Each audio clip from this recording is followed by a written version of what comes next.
Yo, what's going on? This be your boy DJ Anonymous with episode 8 of Sports Biz Music, the podcast, and I got a special guest in the building. I got my boy Andre, owner of Mostvile. Yo, what's up, man? What's going Thanks on, for man? having me on the show. Man, so tell people about yourself. Like, what? First of all, if people don't know, that's a clothing brand. Yeah, Mostvile is a clothing line I started back in high school. So like, tell the people the history of it, like why you started it. Like. All right, so basically, I grew up doing graffiti when I was young. To this day, I do it, but it got me into a lot of trouble when I was a jit. So after my second arrest, I noticed that there wasn't too much to be done in the graffiti because a lot of people are like losers. You know, I got to as I got older, I found out and realized that a lot of the people I look up to, they're not what they seem to be. Some of them are, but most of them, they weren't. You know what I'm saying? So that changed my perspective. And then when I was 18, I dropped my first shirt, Mostvile. The drips in the back, it's like a hand style that I did, and then the front was an A-ball, and it was dope. I dropped 24 shirts and it sold out like within the next day. So then I realized, I could do this. So I kept pushing shirts, and here I am, still doing it. You know what I'm saying? So how long has it been? Like 6 years. 6 years. Yeah, 6 years. So during them 6 years, I mean 6 years like on and off though. Yeah. So because I took a lot of breaks and shit. What did you do during the breaks? I mean, it's not like I took breaks. I just lost focus. One thing that I could say is like to not lose focus. You lose focus, you lose time that you don't get back. So the younger you are, the easier it is to do shit. You get what I'm saying? Like you have less shit on your mind, less responsibilities. I mean, I had hella responsibilities since I was 16 because of the way my life worked out. But to a certain extent, I had a lot more freedom than what I do now.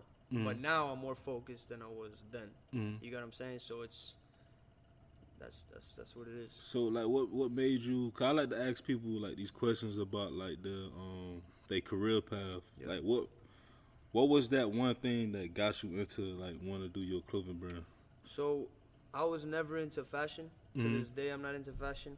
The only thing I've ever done fashion wise that I enjoyed was collecting shoes. I collected a lot of Jordans, Nike SBs, and all that when I was in high school. Yeah, Nike SBs. Yeah, you feel me? They gotta come back because goddamn. Yeah, but no, I was into shoes. I was never into designer clothes. I mean, I had a lot of Polo. I had a lot of Ralph Lauren, but that was I'm sure everybody had some Ralph Lauren. I still wear Polo. And me too. You feel me? Yeah.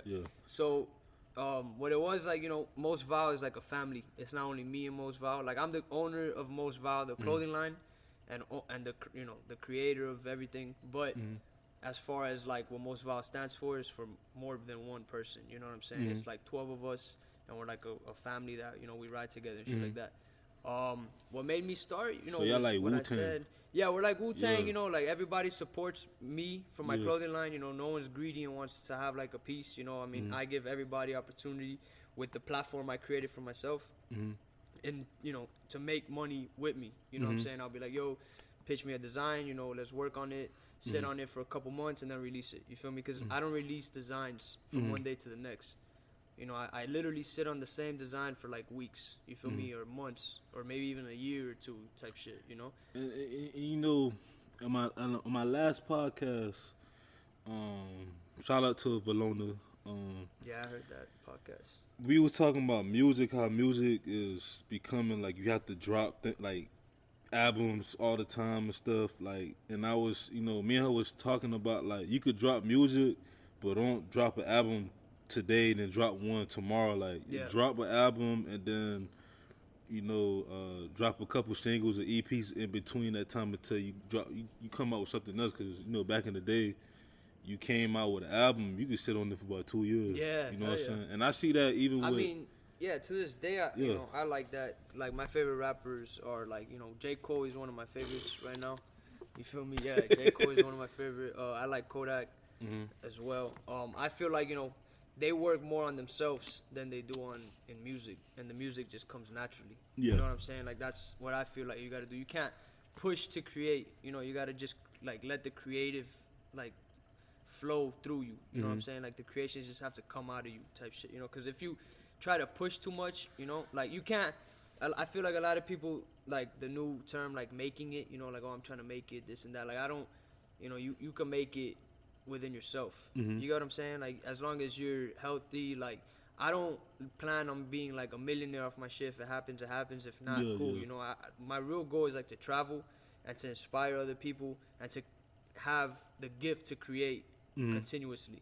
Like I don't want to like one day be like, damn, dog, like I can't, you know, get up, come to my shop and print. Like this is like a luxury to me to have this shop right here. You feel me? And a lot of people not fortunate enough to even have like their own spot. Yeah, but I mean, you make yourself fortunate. I feel like a lot of people blame their surroundings and blame this and that. I had one of the most like rough upcoming. I know that just sounds cliche. Like a lot of people say the everybody, same. I always felt like everybody got different challenges. Everybody says they, you know, they had a rough upcoming, like a rough childhood, a rough this, or rough that. But, you know, I can relate to those people as well. You feel me? Because I'm from Brazil. I was born in Brazil. Brazil.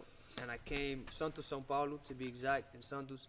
My mom is from the favela, like straight favela, like Morro da Penha, Santos. And that's like where my closest family, like I haven't seen them in 12 years now, but they're like my closest, like, you know, I could call them anytime and I could feel the love like through the phone, you know what I'm saying? And my dad, he's from Brazil too, but his family lives here with him, you know, like he lives here too, you know what I'm saying? And I'm not as, like, I love my family here too, like, you know, but I'm not as close with them as I am to like my Brazilian family. You know? And since I moved here, I haven't been in the same house for more than a year since I moved when I was 5. So I've been in like 17 different houses, literally.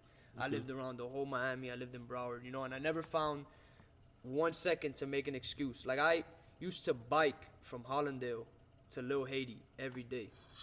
Every day for like 4 or 5 months. And now, you know, it's not big, but I got a scooter. You know, I have a El Camino at the crib, a 1979. But, you know, I was trying to, like, flex with an El Camino when I realized, like, yo, I got it when I was 19. I'm like, yo, I'm 19. Instead of putting all this money into this whip, let me make money to, you know, have, like, a real future. You feel what I'm saying? Like, and I never, you know, sit down, waste time, smoke weed. Like, I love smoking weed, but at the end of the day, you know, I only smoke at night. Like, I'll never hit the blunt, nothing during the day. I'm not a smoker, but I'm not the type of person. I'm the type of person like this. Not a lot of people could drink. Not a lot of people could smoke. You know, it's not that people need it. It's just they, you know, it's like me. Like I love drinking Gatorade. Yeah. You know what I'm saying? Gatorade like fulfills me, especially, you know, like when I'm up doing work, whether it's the podcast, like, or if I'm doing like a mixtape or something, or even doing like school work or like a 9 to 5, like Gatorade keeps me, you know what I'm saying?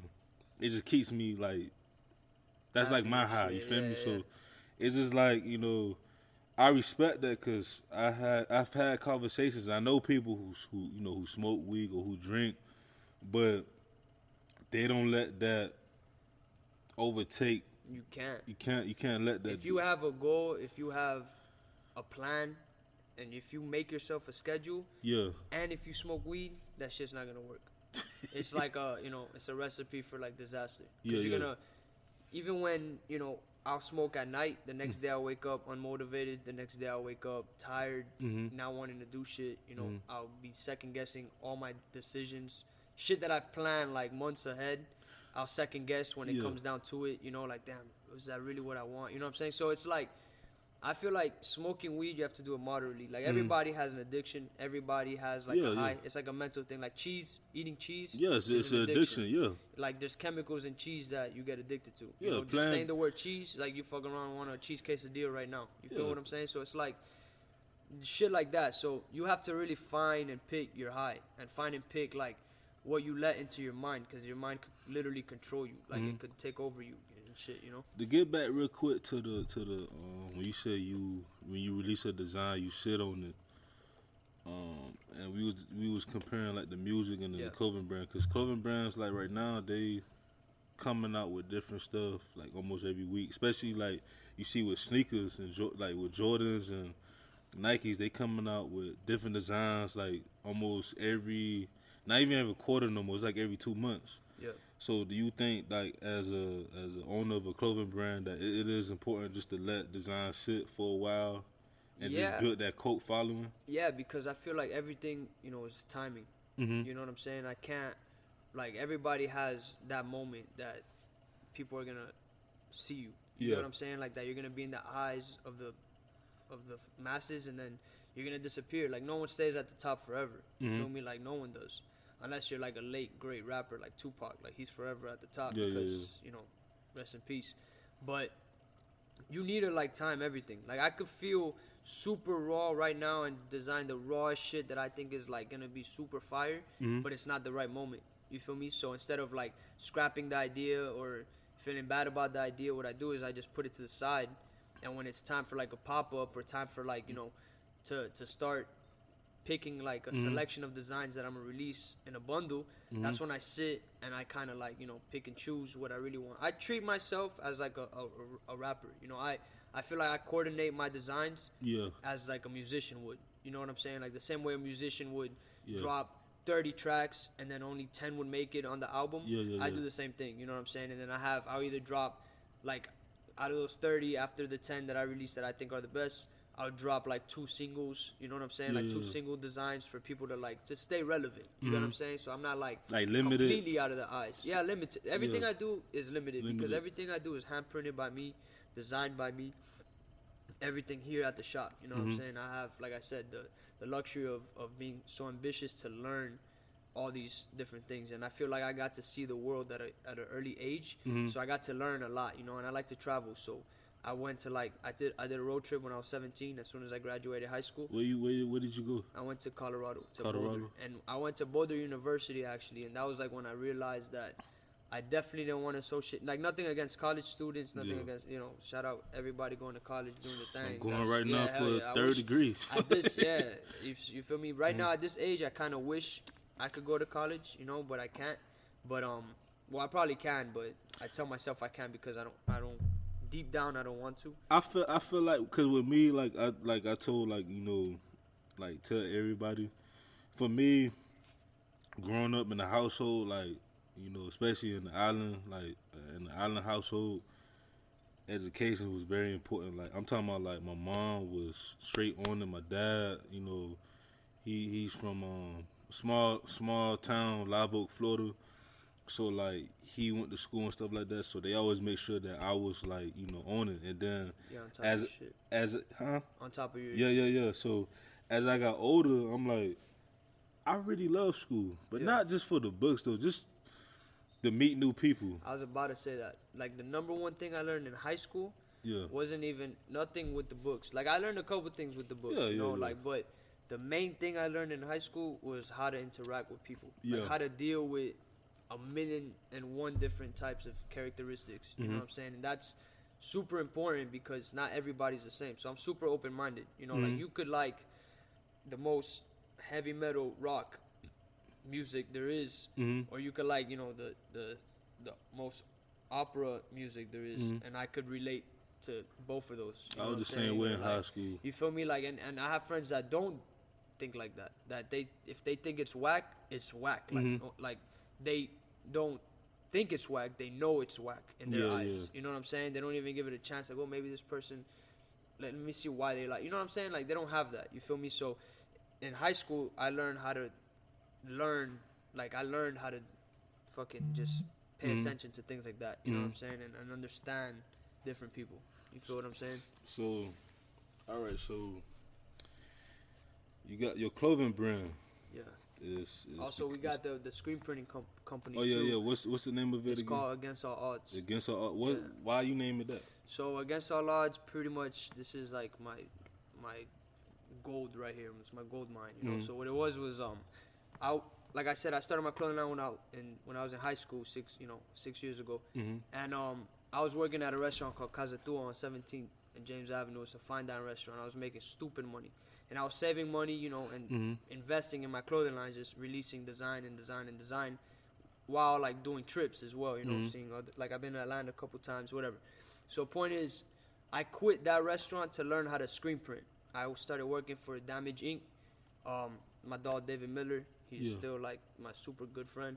I was working for him for a year, and I learned how to screen print. But the pay was very cheap, you know, Yeah, like very yeah. not cheap. I'm sorry, very low, because Low at the time. But at the time, yeah. But he Yeah. wasn't, you know, his company was already going down. You know, it was already about to close. Like you could tell he wasn't motivated to work anymore, so he didn't really care. And I understood that, so I was accepting the money that I was getting paid, and you know, I kind of like took what I can from it, so I learned how to print. So Yeah. then I had an investor. He wanted to invest in me, and at the time I was going through like the worst time of my life. I weighed 130.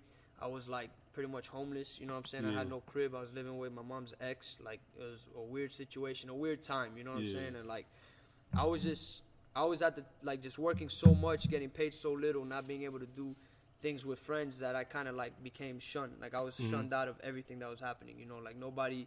I wasn't really fucking with nobody, so my interaction like socially became. I became like antisocial. I became to myself. I started talking to myself. Like I was going crazy type shit. You feel me? And I had a homeboy, Rodrigo from 208. His clothing line is called 208. He came up to me and he's like, "Yo, like." He was my dog since we were jits. Like we lived on the same block, but you know we didn't talk like every day. Like he wasn't like my. We were was close. like one of them friends that like you close, but you don't need to talk to every day. Yeah, exactly. He was like that, like a you know? cousin. Yeah, exactly. Like we could pick up where we left off at any minute. Yeah, you know. yeah. And he hit me up and he was like, "Yo, what are you doing?" I'm like, "I'm working. I'm by your crib." No, he's like, "Yo, I'm gonna slide through." He slid through. At the time, I was printing 400 shirts front and 400 shirts back in one day for damaging for my old high school, Beach High. And I was just there printing, and I was talking to Rodrigo about starting a company, a screen printing company, and I had an investor. And he's like, "Yo, why don't we do it? Like, you know, teach me how to print. I'll put half with you. We'll get a spot and we'll do it." And I'm like, "For real?" And at the time, I didn't, you know, I was kind of skeptical about believing it. You know, I was like, "Nah, I don't think this is real." You know, like he's probably not down, because like I was 21, so I was kind of like, what 21-year-old has the same mentality that I do, that they want to start something and sacrifice so much of their time, you know, like you sacrifice like a lot of shit, you know, there's a lot of sacrifice behind it. So I didn't believe him, and then he's like, "Yo," and then I told him my situation at the crib, that I had no house, and I was gonna have to move. Like my mom had no house either. That's the reason. My dad had no house, so it was like I was literally fucked, you know. So I was like, "Yo, I might have to go up to Broward." And he's like, "Yo, just live with me. I'll give you my room." And I'm like, "Yo, but I got a dog." And he's like, "Just bring your dog." What kind of dog you got? I got a Greyhound Terrier. Greyhound. I adopted her. Yeah, she's my dog for like ever. Her name is Sandy. Yeah, it's like wherever I go, she gotta come. You feel me? So I told him like, "Yo, I got my dog. I can't leave her nowhere." And he's like, "Yo, just slide." And he had a pit bull. So he's like, if they don't get along, that'll be the only, you know, but we'll make it work. And then my dog is very like friendly. So she like started jumping on this dog and playing with it, and like, but she's friendly, but she bites friendly too, like play biting, you know. Yeah. But they played perfect. They were both aggressive dogs, so they were like being aggressive, chasing each other and shit. So it was like, it was perfect, you know what I'm saying? And whatever. I lived with him for a year, and we got these machines here. And at the time, I was like against all odds, you know what I'm saying? And then he felt me, and he felt the name, and like, you know, from his point of view, it could have been something like, I never really asked him, like, you know, why he accepted that name, because, like, it's kind of a weird name for, like, a, you know, a professional job, you know, against all odds. If you're telling, like, a restaurant, like, "Yeah, I'm from Against All Odds Screen Printing," they could look at you a little weird, you know what I'm saying? They're like, "What the fuck you mean?" Yeah, you feel me? Yeah, I get what you mean, but like, being from Miami is acceptable. If you tell them, like, with me it's different, because I'm open minded, like, Yeah. I'm gonna ask, like, what's the meaning of, you know, the title of your company, but it's like I see it, like, why you chose the name, you feel me? So, but I mean, I don't like when I'm trying to get a client or close a deal, like we don't have the time to speak about why that's the name, you know. So we just shorten it to AAO Screen Printing. Like we go up, we're like, "Yeah, AAO Screen Printing." They don't even ask, you know, as long as the quality is good on the shirt, it looks good on the print, looks fire, you know, we'll get the job, you know what I'm saying? The price is right and all that. So, but that's how the name came out, you know. It was pretty much like that. So the advice for, like, the younger generation, like the 17, 18, 19, 20 years old, that's either in school or not in school, but they still trying to find a way in anything they trying to do. How important it was when you look back, having someone investing in your company. I mean, no one invested. Oh, okay. No one invested. It was me and my homeboy, half and half. You No, know I'm saying he still he still teamed invested. up. That's Yeah, what I'm saying. I like mean it's teamed up. important, but definitely don't do it with just anybody. Do it with someone you know is gonna put in the work with you, someone that you have that chemistry with, that you're able to like grow with. You know, like we spoke about this the other day. Like he's the boss, and I'm the boss. So I'm the boss and he's the worker. He's the boss and I'm the worker. So And whatever he tells me, I'm like, yes sir. And whatever I tell him, he's like, yes sir. And that's how it's supposed to be. It has to be. There can't be ego, especially if you guys are friends. Yeah. Because friends and money, that shit doesn't really, Yeah. it doesn't mix. But if you're both mature enough to understand that, like, if you could mix it, it's like a match made in heaven. Yeah. Then you got to go for it. It's like, for example, it's like relationships. Like my fiance, soon to be wife. Yeah. In September. Congratulations, by the way. Thank you, bro. Yeah. Thank you, man. Like when I first met her, like I was telling her, like it was weird too, cause I never was like that with anybody else. Yeah. Like I'll tell her, I was telling her like my dreams, my goals and stuff, like what I want to do, and she was joking about it, but I could tell she was kind of serious. She was like, I'm gonna be in the meetings when you close stuff and things like that, and I was like, I need that. Yeah, hell yeah. Because that's like a backbone. I wish I had that. Because it's yeah, gonna come, but I'm just saying like that's a perfect example because a lot of people say you can't mix friendships or relationships with businesses. I said you can, but it had to be the right person. Yeah. Like I told her, if it was anybody else before her, I would have been like, I don't know, because I'm a Capricorn, so like when it comes to business and stuff like that, Yeah. like I'm very serious. Like I can divide business from personal, but when it comes to like to her or like even like my mom and stuff, 'cause my mom, she's a businesswoman. A lot of people in my family businesswoman, but my mom, I trust her the most, not just because she's my mom, but because she knows everything about business. Like she owned her own tax company. Yeah. Oh, what I'm saying? My granddad, he did printing stuff too, back in the day. Yeah. So it's just like Bahamas is big in printing too. Yeah. Huge. My mom, my grandma, she's from the Bahamas. Yeah. Like that side, like is from the Bahamas. My granddaddy and them, they from here, from Miami. Yeah. But they from Georgia. But like even with my grandma, like I had an uncle he plays football. I had another uncle, he was with the Casey and the Sunshine Band. So I was around like a lot of people. Oh shit, yeah. Music, business, clothing, cause my grandma, she used to stitch and stuff like that. You know what I'm saying? I got the tattoo. You feel me? So yeah, it's dope. It's just like I had no choice, but I wanted that choice. I want to be creative. You feel me? Yeah. And like meeting people like you, like just to have like this mind. You know what I'm saying? Like I want to do this, and this. Put it on paper. You have to. You gotta you gotta focus on one craft. You know what I mean? Like you could either you could have traits in all the crafts, or you could really go in on one. Or you could be good at everything, but you gotta take it a step at a time. You can't get ahead of yourself. There's only so much time in a day. You feel what I'm saying? So who inspired you? Like, did you look at any of the clothing brands that? I never spoke about this ever. It's probably to nobody for real, because it's like they're in my eyes they're my competition. In my eyes they're someone that I like looked up to when I was a kid, because kids in my middle school are wearing it. They're local. But at the same time I feel like Miami isn't the place to be friendly. You get what I'm saying? Like you gotta kind of have. It's like, sad, but it's true. Sad, it's but sad. it's true. Like it's true. Like there is places that show love, but when it comes to like someone in the same more or less league or lane, It's a as few you, of us, yeah. especially if I'm like coming up, like I know these people heard of me because we have like mutual friends, and I know that they know that I'm always gonna be coming for their neck. You know what I'm saying? Like even though it's out of love, like I'll never. It's like a friendly competition. Yeah. Not friendly because I don't know them, but it's just like in my eyes, I compete against them without them knowing that I'm trying to compete against them. You know what I'm saying? Like they're like at a like I put them at a pedestal to a certain extent. And who are they? It's called Dadewood.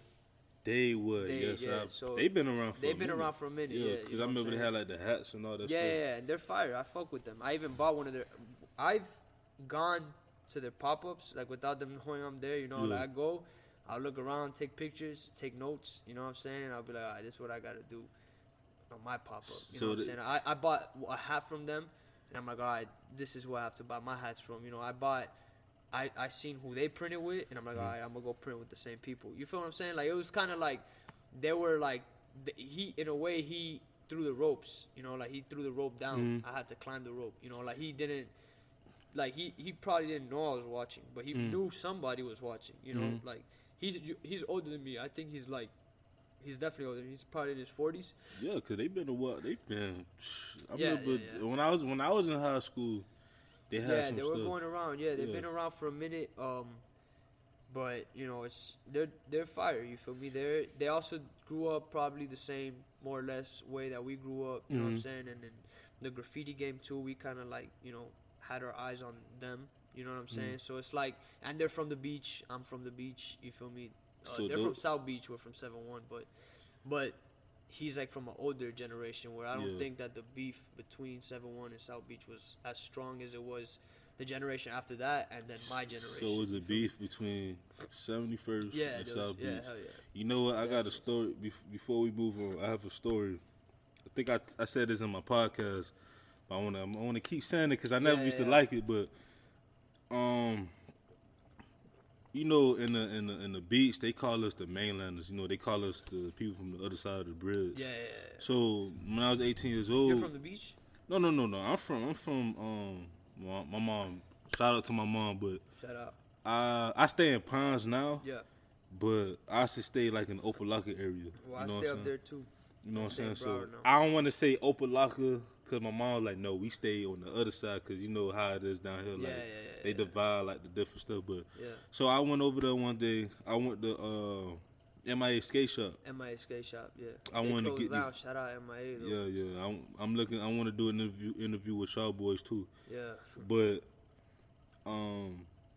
it was I had this outfit. Yeah. It was like green and light green, like yellowish and stuff. So I like I need this SB. The SB I looked online, it was like $40, $50. Yeah. So I was just like, I want to get those. So I went to the beach. First time there, I just seen like a lot, and I was like, you know, I'm gonna park there real quick. I'm gonna go, come back. So by the time I came back, it was only about like 10 minutes. They told you? They was about to told me. Oh shit. So what happened was the dude was like, "Hey man, cause across the if you look like I'm in the lot, but if you look up, like it's like elderly people stay there. So like he was telling me like they call anytime they see something strange, and I had an Impala at the time that had tents. You know what I'm saying? So they were like, you know, they see a nigga. You feel me? So So pretty much, I was like, all right, man, hey, I had just bought these shoes. I can't pay you no $300. Can I pay you like whatever I give you? He said, all right, cool. I know I'm gonna do it. You 18 years old. You from the mainland? Cause I told him like, you know, I'm from like the Opelika, North Miami area. Yeah. So he's like, cool. So I ran back, came back, gave him his money and stuff. You went all the way there to North Miami? No. I went to the MIA Skate Shop on the beach. Oh, like, okay. Where I parked that to the stove, back to the lot, cause the walking distance wasn't that far. Yeah, you feel me? So I had to do that. I was like, you know what? Ever since that day, I said, fuck the whole beach. Like I don't like that side. I mean, it's my thing is like, man, I don't know the beach. Like I love the beach. You know, I'll forever say I'm from the beach. Yeah. I mean, the beach is definitely fucked up, but if you're from the beach, you know how to move around the beach, and that's you know what I'm saying. That like, cause there was times that, you know, the older generation, the generation before me, you know, that there was like when you would cross the bridge to the beach and you would come to like the park, Normandy Park, there would be fades like all day, and the people from the beach, in my opinion, could throw the best hands in Miami. Like hands. I went to a Jewish museum and they was showing pictures how the beach used to look back in there. I said, this shit used to look like overtime back then. The shit was hood. I mean, they made it the you know, South Beach way back when in the 90s, nobody could go in that bitch. Mm-hmm. South Beach was on lock. Like, they were like drug kings. You know, they got the RICO law, and then they all got swept out. Some of them are coming out now. You know, that was way before like the whole like that's when 7-1 I think was still like Syndicate and like this like I don't know too much, but like Disciples or some GDs or whatever it was, on 7-1. Hey, but, listen, I ain't into no game. No, me neither. When I'm not, me neither. No, I'm just saying, like, when Hayes told me when he was in the shout out to Hayes. Yeah, shout out to Hayes. I didn't even know that. I'm well, like, now he goes, yeah. No, yeah, Hayes was down. He was like the generation above me. It was him and his clique. They were like the Jack Boys, like 7-1 Jack Boys. They were like the ones that shot the fades with the South Beach and all that. You know what I'm saying? But I never got into that either. A lot of almost all my homeboys are down with the Jack Boys, Yeah. and they're Jack Boys, but I never got down with it. You know what I'm saying? I was never like the person that would go to South Beach to claim, and you know what I'm saying? I thought that shit was a waste of time. So I mean, they did it for other reasons. Some of them did it for money and shit, which I understand, but other than that, you know what I'm saying? Like, but they're all my dogs. I got mad love for 7-1 for the block. Like, that's where I'm from, and that's forever where I would. Every interview forever, like the beach, but, North Beach, like that's it. But I think because shout out to my boy LaDarian, he was on the episode a couple of days ago. Yeah, not a couple of days ago, a couple episodes ago. But we were discussing how Miami, it's not about races. No. It's about your class. Like if you poor, if you middle class, exactly. That's why I like what the beach. Like I just get this thing like. Nah, but the beach got Section 8. I have a homeboy Flat, Skunk 8 Flat. Shout out Skunk 8 Flat. He's like still Section 8 on the beach. Yeah, you know what I'm saying? Like I didn't know they had that. Yeah, Section 8 in North on Beach. The beach. Yeah, Section 8. They got Section 8. They got like disabled buildings. For like people with disabilities, you know what I'm saying? The beach is still like. But that's like North Beach though, right? Yeah, that's North Beach. I know North Beach is North more Beach. like. I mean, when I was growing up in North Beach, it was like there was so much hood shit. Like I never seen more hood shit in my life. Like I lived on 7-1 for 6 years, and then I moved out and I lived North Miami. I lived Little Haiti right here. Yeah. I never seen more hood shit anywhere than in 7-1. You know what I'm saying? Like growing up, but that's probably because I was legit. Yeah. And I was more out on the street. You know what I'm saying? And I got to witness all these things. And those DTs, left and right, like you would get like the DTs knew you. They would walk in the park. As soon as they walk in the park, everybody gets quiet. Everybody gets quiet. Everybody like stops talking, and everybody just like kind of looks around. They just look at the DTs. They come in, nobody talks to them. You feel me? They try to scare everybody.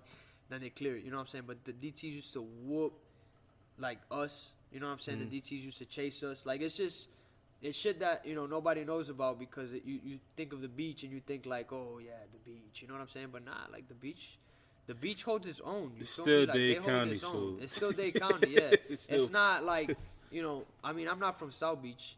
I'm from 7-1. Like, there's not too much tourist shit, you know what I'm saying, on 7-1. It's like, I don't know. I mean, most of the drugs, when they come in, they'll probably go through the beach. You feel what I'm saying? Like, they go into the beach, out from the beach, whatever it is. It's it's coming to the beach. You feel what I'm saying? So, the rich class, middle class, that class, this class, like I said, I never lived in the same.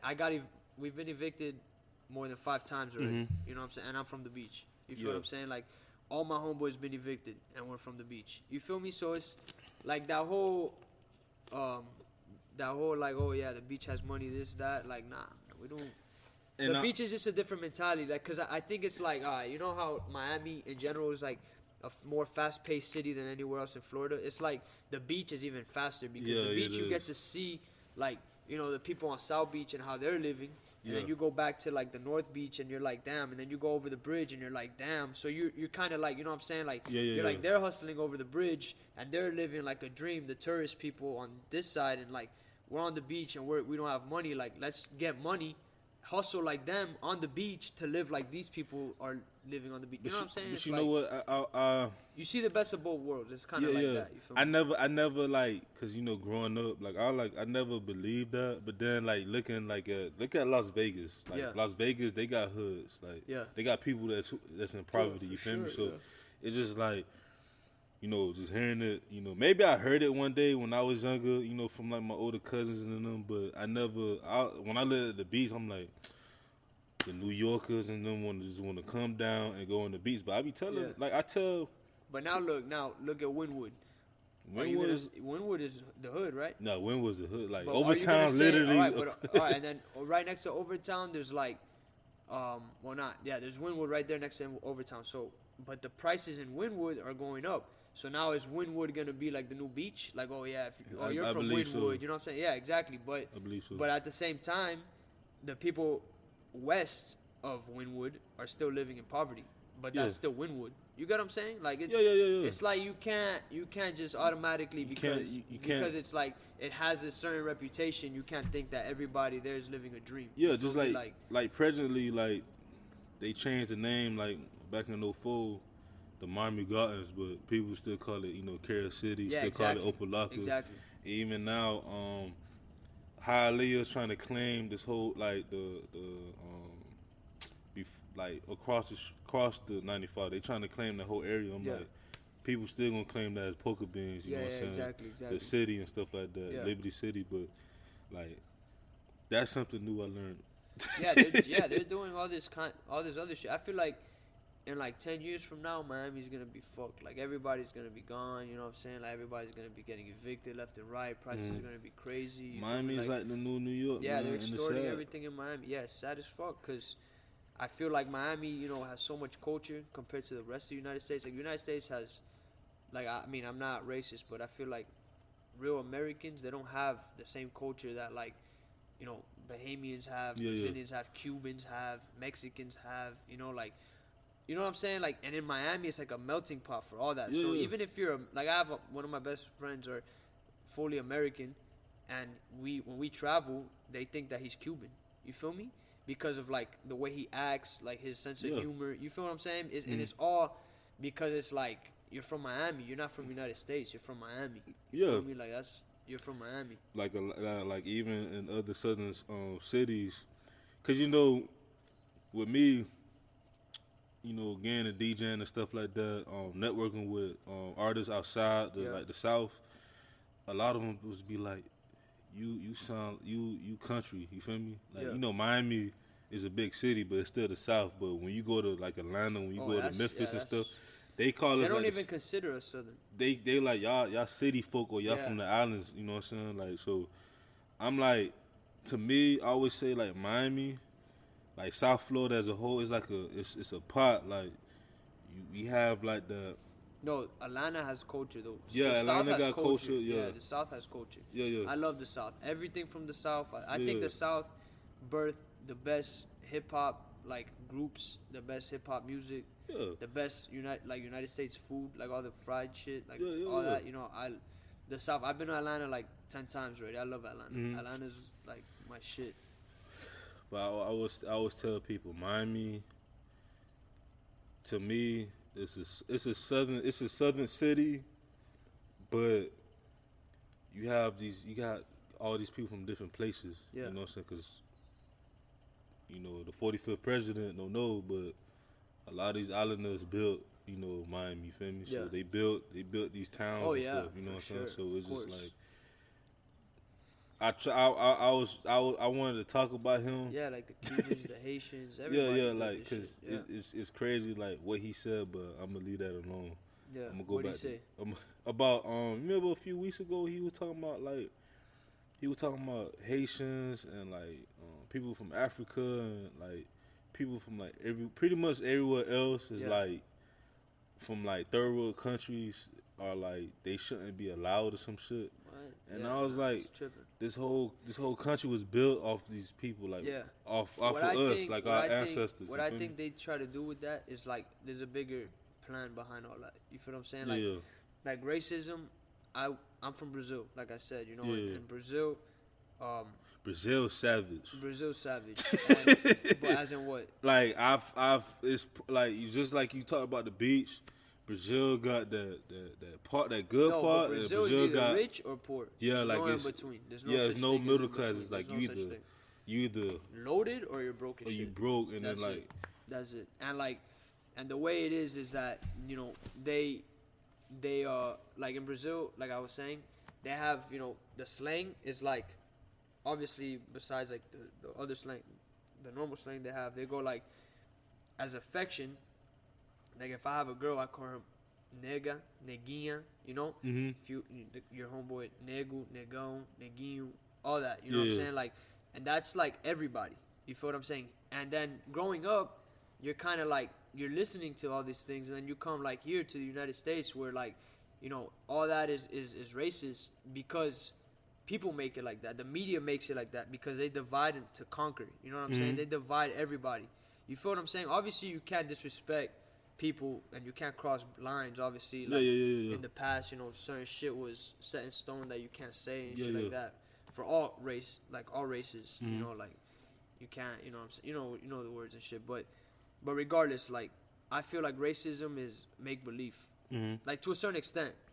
But like all right, shit happens. I get what she means. No, hold up. Right, before it gets misunderstood, you know, because I've said this before in conversations, and people were like, "Yo, what the fuck?" Like, hey, I'm an open mind. Yeah, but like sometimes I can't even explain myself, but I'm gonna try to explain the best way I can. So definitely, people like they kind of stereotype you for your color or whatever it is, but those people are victims to believing racism is alive. Like racism is real. Racism, in my opinion, is not real. You know, like people go through like being judged through definitely throughout the day. Like me with dreads, people probably think like, oh, that guy's dirty, that guy's this, that guy can't work here. You know, that guy sags his pants, he's this, he's that. You know what I'm saying? Definitely not. That's not racist, but that's like it's like prejudice. It's like along the it's lines. All, it's like. But at the end of the day, like I feel like that doesn't even affect me.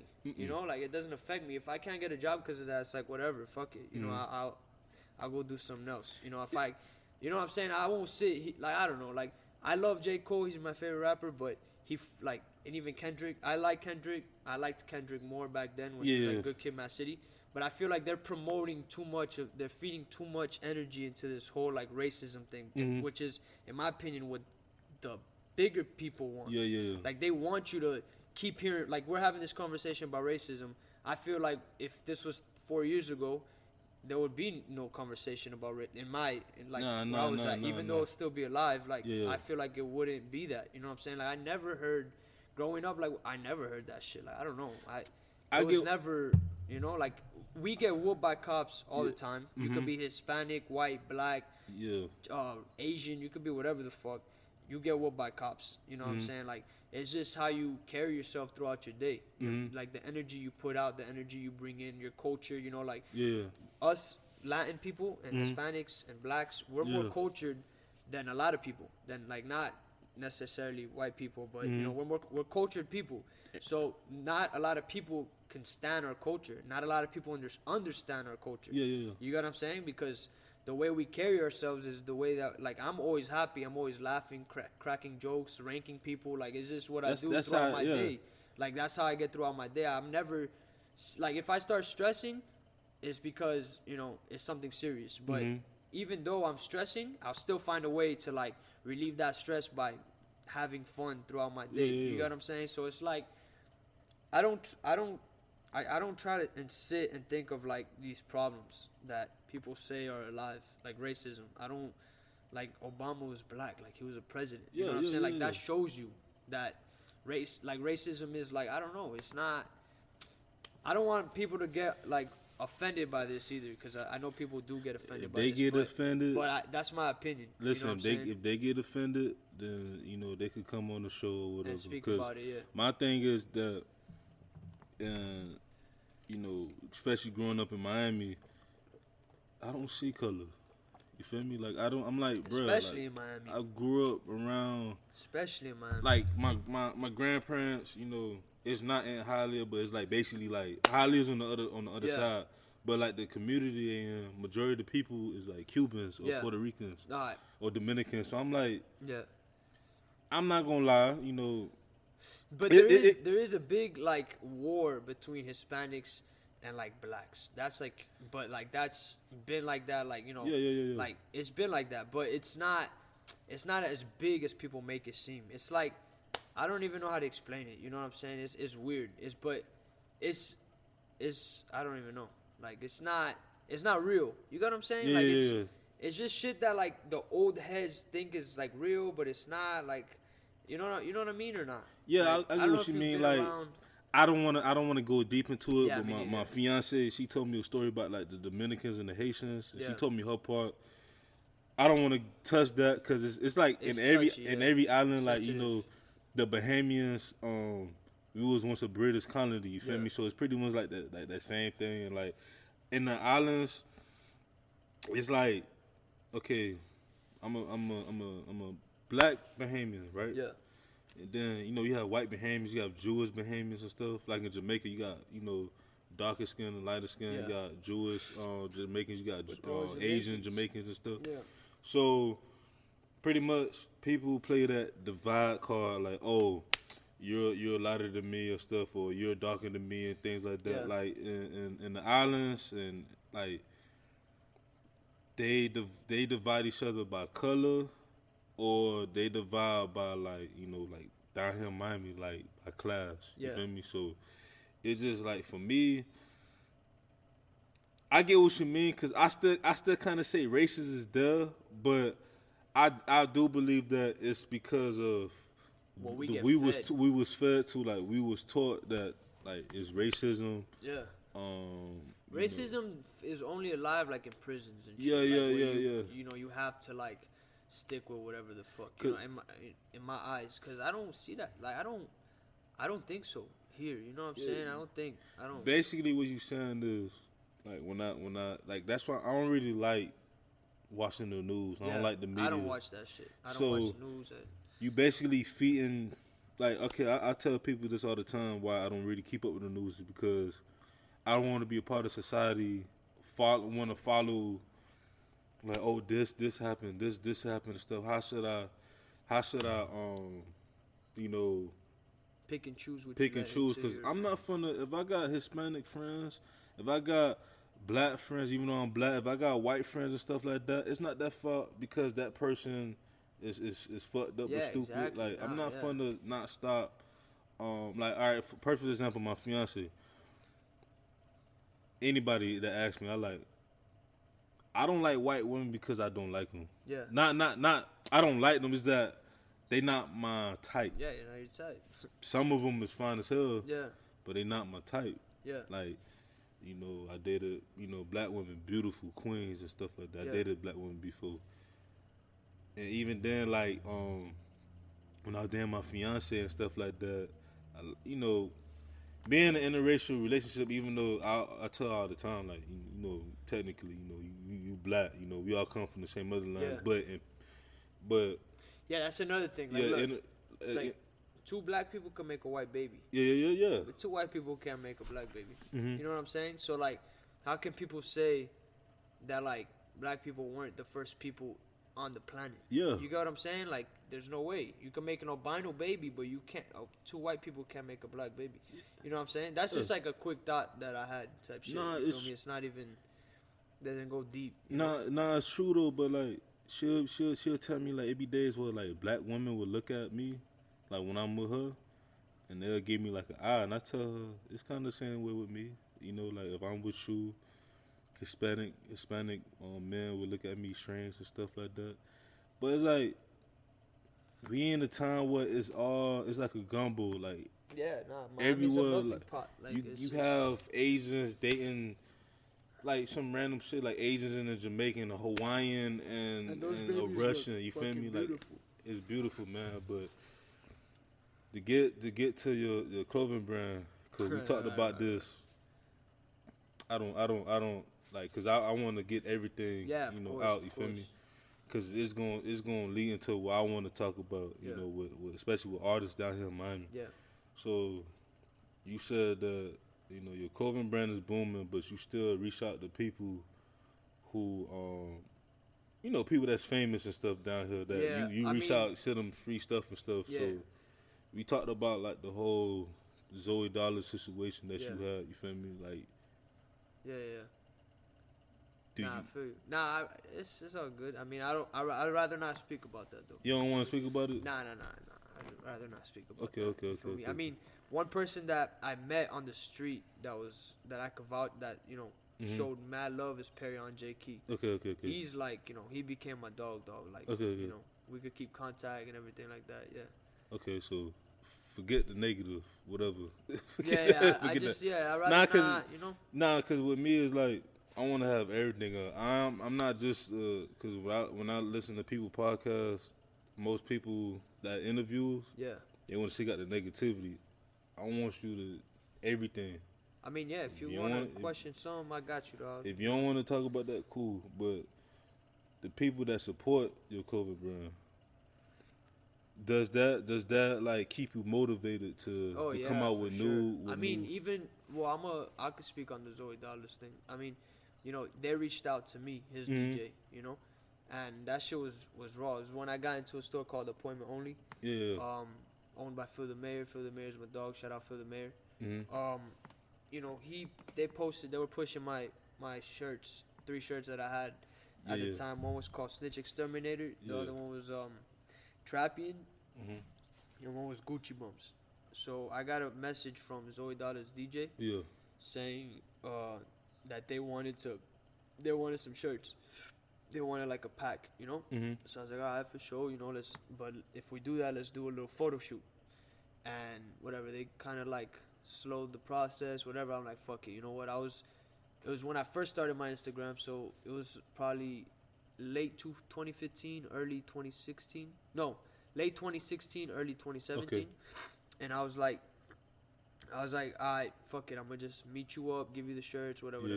So I pulled up, I gave him the shirts and all this, you know, and then I told, to me it was an investment, you feel me, like a business investment, because I don't really know this guy. So I was just like, I'm gonna give it to him. He has a bigger platform than me, you know. He's from Miami, same city. Maybe and that's how it's supposed to be. Yeah, maybe he'll throw it on. Like, he genuinely likes the shirts. If he hit me up, maybe he'll post it on the gram and he'll tag me in it. You know what I'm saying? So I'm like, for sure. So I gave it to him, and he was like, he gave me his word that he was gonna throw a tag on it. Hopefully, in my hopes was to get me sales. You know what I'm saying? Or to get me out there a little more, you know, for people to see. And I'm like, all right, for sure, whatever. So, you know, weeks pass by, nothing. He throws a video of him rocking the Trappian shirt, but no tag, no nothing. I got tagged on it by a homeboy, actually. That's the way I seen it. And I'm like, all right, cool. So I hit him up, you know, I was like, yo, what's up? Like, you think you could, you know, do me a solid and keep your word and throw it on the gram, you know? And he didn't. And then his DJ called me back asking for more free shit. That's when I was like, nah, you know, why would I give you free shit? First of all, you guys are supposed to be making bread, you know, and I'm over here trying to make, like, at least a little bit of bread, you feel me? And I'm over here looking out for y'all, and y'all can't even give me a little shout-out, you know? So I was like, fuck it. So I'm not throwing dirt on his name, you know, but he definitely didn't keep his word, but it is what it is. I mean, you know? it's like, it could be different reasons, because the reason why I'm glad that you want to discuss that is because before we started the podcast, you know, in Miami, even within the podcast, I believe you said it, you can't be friendly down here. For some reason, like, it's in the sad, like, and this is why, like, ladies and gentlemen, this is why I wanted to create this podcast, is because I wanted to somehow bring, you know, unity. Yeah. You know what I'm saying? And I'm all about unity. You know what I'm saying? Yeah, so it probably would have been like, you know, maybe his manager or something like that. You feel me? Nah, I doubt it. I mean, it's or maybe it was. If he's posting, like, you know, if you're posting like 5 posts a day on the gram and this and that, and you're like not even posting like top quality content, you know, like, what's a little tag gonna do? You know what I'm saying? And it's not like you asking for money, because at the end of the day, because I gave him actually 6 shirts that I sell at $30 each. I gave it to him for free. You know what I'm saying? For him and his camp, like, for his homeboys. And all I wanted was just one, like, you know, one little, like, a shout out. You feel me? Like, I'm not asking for a handout. He called me. You feel me? He hit me up. I didn't fucking hit him up. You feel me? But it's all good. I mean, I'm not tripping over it. Like, Perion J. Key, like I said, he's from Louisiana. Like, he was down here on South Beach, and I ran into him, and I already knew about his music. And he, like, off rip, like, all I did was literally, I told him, like, yo, I fuck with you, good shit, and he's like, yo, let me record you, and I'm gonna throw you on the gram, doing whatever, and, like, he shout out the clothing line, like, on the spot, you know, I didn't ask for it either, you know what I'm saying, but he fucked with it. Yeah. And that was raw to me, you know. I had another rapper in Atlanta by the name of Slime Cedo. Yeah, that he also has, like, he's, you know, he's not as popping as like, Zoe Dollars and shit, but he was real too. He kept, I also sent him a pack, and he posted it, and he tagged it and everything. You know what I'm saying? And I never even met this guy. Yeah, that's Atlanta.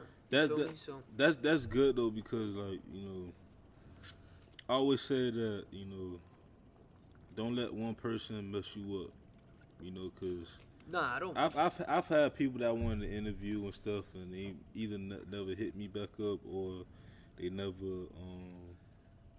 took it seriously. So I was like, you know what, I don't have no hate against them or nothing, because I always felt like, you should never have hate against somebody. Just move on. You feel me? I don't hate nobody. Yeah. I wish success to everybody, but the way you carry yourself, the way that you are, the way you treat people, your word, all that, it comes back. You know what I'm saying? It holds a lot of weight. You feel what I'm saying? Like, I have people that I genuinely fuck with, that I could sit here and ask for a million favors, and I don't. Like Shoe Gallery, that's my dog. Danny, Remy, Reggie, everybody that works there, the owner, Danny. I need y'all on the show too one day. So they're hella dope, you know what I'm saying? And they're like, I fuck with them, like, for real, like, so I could be the type of person that I'm like, damn, I know these guys, maybe I could ask them for something, like, nah, I put in my work until it's noticed, you know. I have Phil the Mayor from Appointment Only, which pretty much he's like a promoter for Live on Sundays as well, and he's super booming. I could sit here and ask him for a million shits too, but I don't, like, I put in my work to get noticed. Not even to get noticed, but because I genuinely like to do it. Yeah. And like I said, I like to create. So if it goes out to, like, they want to tell me, like, yo, or if I need advice, I'll ask for advice all the time. Advice is something I always ask for, because these are people that know the game. They've been here before me. They could speed up my process with advice. I don't want my process sped up by handouts. You know what I'm saying? Because everything has its time. Yeah. But if you give me advice, that's like better than a handout. You feel me? That's something that's gonna stick with me forever. Like, I know a million rap songs, and I don't know any other names. All I know is the lyrics, word for word, and I know exactly, like, what they're saying that, like, touched me and gave me advice. Like Kodak has laid money making, like, plans for the youth forever. You know what I'm saying? Like, he has songs and, like, mixtapes and everything that, like, literally will tell you, like, they'll tell you how to, like, get through your day if you're having a rough day, or how to level up. You know what I'm saying? Like, Gucci has done that, and these are people that like, they get bashed sometimes by the media, like, oh, their music is bad. But when you really listen and you, like, depict it, you kind of, like, choose what exactly he's saying, and you have this open mind, then, like, you really realize that they're giving you the game. You feel me? The thing I tell, especially with Gucci, man, I love this new Gucci. I love the old one too. I love the old Gucci. The old Gucci was really, the new Gucci too, though. They're both. Yeah. There's no old and new, man. There's just Gucci. Yeah, I'm saying, like, cause a lot of people like to, say old and new. Yeah. Reason why, cause I tell people, Gucci, man, is not a mumble rapper. If you could listen to him, he's lyrical. Like, this man wrote for a lot of people. Yeah. You know what I'm saying? So the reason why I say I love the new Gucci is because I always knew Gucci Man was a businessman, but he's saying it more now. Like, he's like, man, listen, like, in his lyrics, like, his wife and stuff like that. He's more focused on his business, and he's his last, not the last album before, but the I think it was the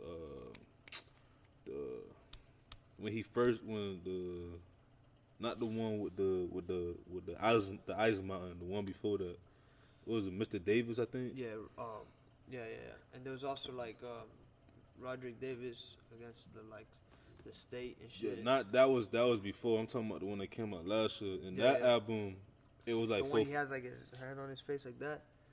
Not that. I don't know names, like I said. I don't know the names, the one with he was on the side. They got the yellow and black. Yeah, that one, dude. That's like recent.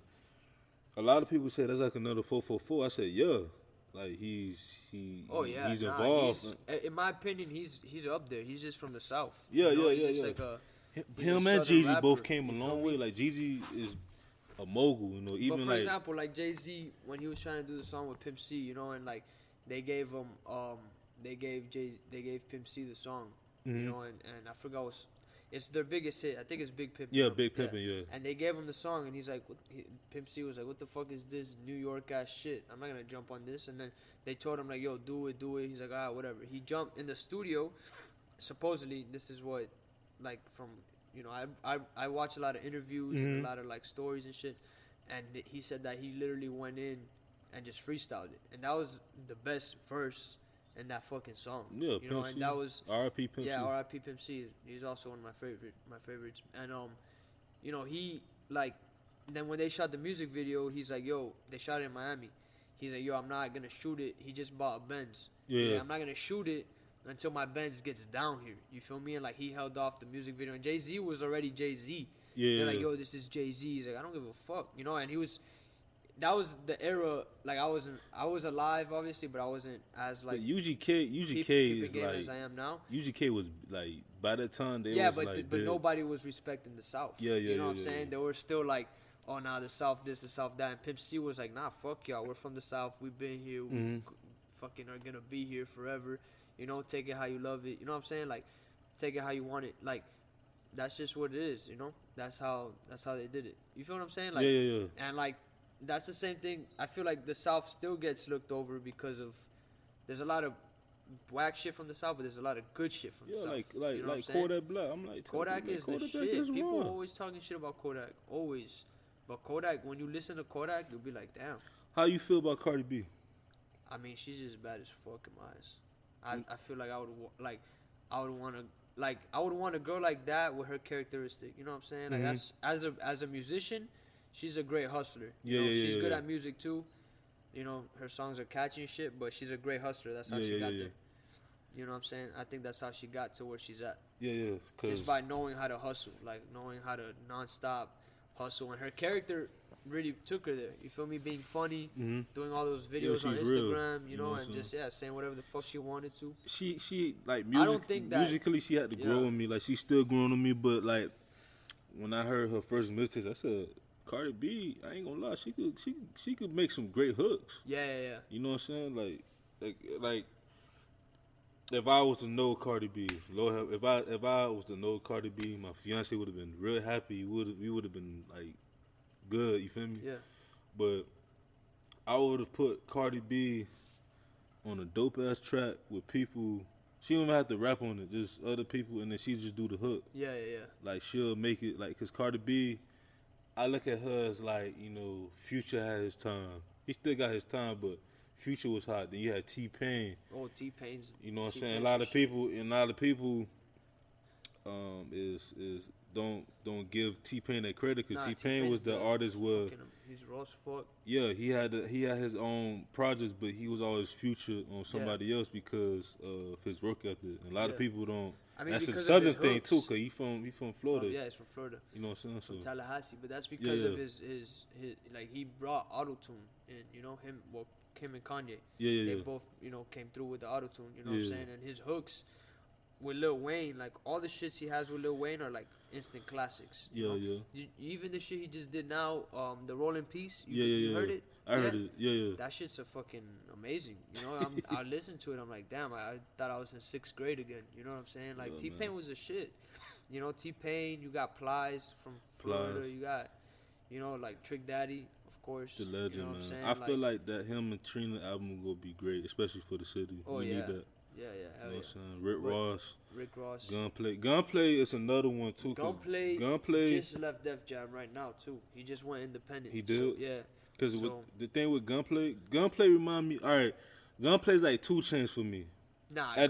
No, I'm saying, like, lyrically, like, at the beginning, I'm like, who is Gunplay? Like, I'm like, he alright, but Gunplay, like, listen to his music now, to me, he evolved. Like, he evolved, yeah. He's like, I remember. He's lyrical as fuck, though. Yeah. Like, Bible on the Dash is like. Yeah, Bible on the Dash is ridiculous. Is my. I mean, the whole Snore the Hill mixtape is like an old ass mixtape, but that mixtape is fire as fuck. And there's even songs that he jumps on, like Wu-Tang beats. You know what I'm saying? Yeah. Shits like that, and like the music videos are funky as fuck. You know, he's 2 characters at once. You know, doing crazy shit like. And he does movies too, you feel me? Like, he does like little short films and shit. Like, Gunplay is hella creative. Like, from Miami, Gunplay is probably like my favorite rapper from Miami. You know, I like Trick, like respect to Trick. Trick, obviously, you know, made Trick his, is like a legend. yeah. Like Trick is like a he got legend. his He's like own. like the Yeah, OG that you don't even like. he You in know, that era with like UGK yeah, and exactly. He's Uncle Luke and Trick all is them Trick. boys. Yeah. You know, but from my generation, like I think Gunplay is like, you know, the man. You know what I'm saying? Like it's just that he's just probably like all over the place. You know, as a person. So he never really got to sit down and work how like Ross works, or had the same focus, or maybe the same opportunities. I don't know. You know, I don't know these people's lives, but you know, maybe shit happened differently in his life. You know, but if he was to like when he had the chance, when he dropped the shit with Walker, you know what I'm talking about? It was recent. Rolling. No, I remember. Yeah. When he dropped that with Walker, if you like, that's when he blew up. And then if he would have like continued, you know, he could have like constantly put in work. He could have stayed up. You know what I'm saying? But a lot of shit happened, whatever. But he still makes great music. You feel me? Like his songs are fucking. That's like what, all his shit is classic, you know. That's like with Billy Blue. When he started working with Lupe. Lil Dread. That's another thing I was saying earlier too. You got rappers from Miami, and then you got Miami rappers. You know. Let's speak about that, because that was before the podcast. Yeah, exactly. Let's speak about that. So what do you mean by that? So what I think, so growing up, you know, you had songs like Wiggin, you know, like you had Stick, you had like Stick Drill, you know, Pull Out the Stick, you know, you had all these things that like Iceberg, and like those are Miami rappers, you know, they're like, if you come to Miami or if you're from Miami, you have to know those rappers, you know what I'm saying? Like, and I think both are great, you know, like rappers from Miami and Miami rappers, like they're both amazing. They're just in their own leagues, you know what I'm saying? Like Gunplay, I feel like he's a rapper from Miami. You know, Rick Ross is a rapper from Miami. You know, Trick is a Miami rapper that's also a rapper from Miami. You know, like shit like that. You know what I'm saying? Like, but Miami rappers to me is like, you know, like Lil Dread, Chad, like that. They just make that funky ass music. You know, that's just raw as fuck. It's like instant classic. You know what I'm saying? It doesn't go wrong. You know what I'm saying? Like it's just, you get that vibe, that energy, that Miami energy. You feel me? And I feel like that should blow up. Like that should be the next wave. Like Drake tried to do it with Khaled. You know what I'm saying? With the beat that they played. You know, I forgot exactly what beat it was, but I know what you know what I'm talking about, right? Chad, he going to the draft for UM. Oh, he's going to the draft. Yeah, because he was a senior, I believe. So yeah, he was a senior. So that's fine. He made the beat. But he made that beat. The one that Drake jumped on? Yeah, he made the beat. Oh, shit. But, all right, so it's a story about that. I don't want to get too deep because my boy Ripper on the beat, he from down south. Ripper on the beat. He makes fire-ass beats. Yeah. From what I heard, he made that beat. But, you know how, like, you make a beat and shit, and then shit just, you feel me? And then, like, my boy, Young Gordon. This and that. You know Young Gordon, that he did the Bobble Walk. Nah. You don't know that song, but he's like one of them. Yeah. He one of them up and coming Miami artists that slowly, getting the name out there, because he usually, do music for the kids and stuff like that. But he was saying them one day how, the Miami sound is getting stolen, because it's kind of true. If you listen to people's songs, like I was listening to, well, it's different because like ASAP Mob. They from New York, but they love the South. Like they got they got trill shit. Songs from like samples from like 3 6 Mafia from Texas. But that's when they were fucking with Space Ghost too. Yeah. Like and then they had their little fallout. A$AP Ferg in his last album, he had a JT Money sample. I'm like, yes. I'm like, bro, like you and Tiger, he had a sample, Nah Nigga from Trip Daddy and Trina. I'm like, you start seeing who really pay homage to the city. Yeah. But it's kind of like, not because it don't get commercial. But I don't know why though. Because we have our own unique sound. Like, but I feel like it's because it's too much, like too many people are trying to eat over each other. Step over each other. That's why we don't excel. You feel what I'm saying? That's a great point. That's because I look at Atlanta, I look at Houston, I look at New Orleans, I look at all these cities from the South.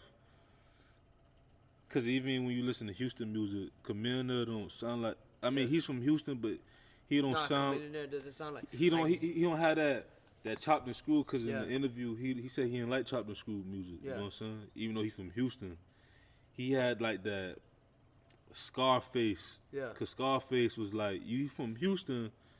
Nah, but Scarface sounded southern as well, yeah, but not from Yeah, Houston. yeah, like he sounds southern, but like he's from Houston, but like it sound like he like some certain songs like he probably from like New York, LA Yeah. somewhere. You feel me? So it's just like down here, it's like we have our different sounds. You got the dance music, you got the booty shaking music, you got that hood, I like seven trade Texas music. like Huh? Zero. You know Love, who's yeah, Zero? yeah. I know. My favorite one is Trade the Truth. Trade the Truth. Underrated artist. Underrated, Bro. yeah. But Zero and Trade the Truth have that or had they had the duo Assholes by Nature. You know ABN. Yeah, I haven't heard that, but They were like together. They dropped like 3 albums, I think 2-3 albums, and they were fire. It was I gotta some listen fire to ass it. shit. Yeah, ABN, Assholes by Nature. But both of them, like Trade the Truth, I just like I knew of him. I heard certain songs, but like his albums. And Trade the Truth is fire. He also made like a bunch of little like he made cartoons and shit. Yeah, You yeah, seen them? yeah. Yeah, them shits are fire. They like he would have like animated cartoon series, like pretty much like a TV show, but Yeah, on yeah, yeah. YouTube and shit like that. That shit Yeah, was that's that shit how was hard. that's how I got. And they'll be like drinking lean. Yeah, and yeah, yeah, yeah. driving donks That's and how I shit. got closer with Trader. So I'm like, I know who he is. I heard some of his music, but I'm like, this nigga, this man YouTube. Yeah, is, he does a whole is- bunch of shit. It's hard. Yeah. Zero is like Yes. a Houston rapper, you know, like or Most City. Where's Most City at? It's Houston, right? Yeah, it's in Houston. I think it's from Houston. Yeah, so he's like, you know, I feel like he's how we say like rappers from Miami rappers. Like, he's a Houston rapper, but he's a legend in my eyes. He's a legend. He dropped like a lot of albums, everything. Like I haven't heard one bad song from Zero. It's just that like he says he's too real for the industry, Yeah, so yeah. like he can't. They don't allow him to. He's like a Tech Nine. He's like a Pastor Troy. Yeah. You feel me? Yeah, like yeah. Pastor Troy is like that nigga. He's a real Atlanta nigga, Hell but yeah. he's not. Nah, but Tech Nine is like Tech Nine is like on some other shit. Tech Nine is like he's all over the world like and shit like that. Strange music, like he be touring Europe and he does all kinds of shit. But he's one of them artists that He's from like, Kansas City, right? Yeah, he's from Kansas City, Missouri. Missouri. But he's showing people that, hey, you could make $1 You could do million. whatever, yeah, You by feel me? yourself. Independent. You know what I'm saying? But Nas says it in the song. He goes, I'm trying to show people how to make a meal. All you need is a skill, and then it's grind time. And then he Yeah. keeps going, and that's true. Like you gotta get your skill, and then you grind. Yeah. You grind it out. You know what I'm saying? Whatever your skill is, but you gotta focus on that skill. You can't try to go out. You gotta build your platform. Like Cardi B, she was like, I guess she noticed that she's funny. Yeah. She said, "Fuck it, I'm gonna make these Instagram videos." Mm-hmm. She became popping. She had a little platform. Then she dropped the song, and she kept dropping songs and until one worked, which was the Red Bottom one. Yeah, you know what I'm yeah, talking yeah. about. So when that shit worked, that's it. You feel me? And then she got on She stage, just- and then they used her. Like I don't think like her relationship with the Migos is real and shit, but that's all like part of the plan. You feel me? I think honestly, I think that's one of the most real relationships. You in think the that's industry. real? I think it's real. I don't think so. I mean, I don't think so because they kind of like because at first. like, she just came out. They're at the top. It's like it makes sense for them to be together. You know what I'm saying? Like right now, like he even said in the song, he's like, if I play with that pussy, I wonder how many records we could sell. You know what I'm saying? Like it's all like, it's just too much shit. Like I don't believe in it. Like people with real relationship, like Kendrick, like J. Cole just had a baby. Like you know what I'm saying? Like it's But shit like this. them Like, boys different. That's like us. Like if I was like my fiance, like I want her to have some limelight. If she choose to. You know what I'm saying? But I'm not the type of. I always said that I would never want to date someone in the industry. I would want to find someone before I blow up. Like Juvenile, another person. Like he's been married for about over 20 years. You know what I'm saying? And he he was doing his thing with the music and stuff like that. With me, I'm like in the middle. I'm like I have no problem of showing my my wife because that's how I am. but at the same time, she don't want to. She don't want to. You know what I'm saying? Yeah. Like, and I just feel like you see a difference where like Jay-Z and Beyonce is like one of the few. You know what I'm saying? Yeah, that I believe, obviously. That you know? like work. You feel me? Yeah, but they were like he picked her up like when they were young. Yeah, You know what I'm saying? So that I don't know. I mean, it could be real. The Cardi B thing could be real, but I think just I don't know. Like you could like if it was fake, I was like all right, cause at the beginning, but I was like, you know what? I'm proud of Offset. You know what I'm saying? Cause I'm proud Offset, of yeah, the Migos did their thing. yeah, cause you know, a few years ago, I was one of the people who, like I like Migos was alright, but they wasn't like they. I had the more mixtapes they came out with. I'm like, yeah, these boys gonna make it. You know what I'm saying? Cause they had something about something. They was on the interview with Big Boy, and Big Boy talking about yeah, and they was talking about like Bone Thugs and stuff like that. I'm like, listen, Bone Thugs was one of them groups. You see how Migos have like that flow? Yeah. They adopted some of that from the Bone Thugs and the Twisters and stuff like that. But Migos, for our generation, they solidified where 10, 20 years from now, a group is gonna follow them. Like they, to me, I don't care what nobody say. The Migos is like legendary. Their recipe, their recipe of pretty much establishing a flow that is the Migos. Yeah. You feel me? So Snoop Dogg said it too, like in one of the interviews with 50 Cent. You seen it? That he was like in a studio with somebody and they were trying to rap like do do do do do do do do do do do do do, and he just walked out. He's like, "No, what the fuck are you doing?" And he just cleared it, you know. What you before I asked about your top 5 rappers? What you think about Snoop? Cause in a couple episodes ago, we talked about Snoop Dogg and we talked about Drake. We talk about these artists. You can I honestly I can put Bow Wow in there. Cause Bow Wow, he's not just in rap, like he's an actor and stuff. Like he do everything. Yeah, Snoop Dogg too though. Yeah, that's what I'm saying. Like Snoop Dogg. I like them more for their like their personality. Yeah. You know what I'm saying? For who they are, like their image. I fuck with their role in society. Yeah. You know, like I like Snoop Dogg's music too. You feel me? Like he has he has hella classics. But I feel like, you know, I mean, maybe as a person, he'll be in my top 5. You know, because he's funny as fuck, he's raw as fuck, he's enlightening, he's wise. You know, but music wise, I mean, like top 5 rappers, I wouldn't put him in it. I have the utmost respect for him. He'll be in my top 20. Yeah, he'll be in my top 20 for sure. Because it's a lot of them, like Busta Rhymes is like in my top 20. Yeah, you know what I'm saying? Top 20. Scarface, we talked about it. Trick Daddy.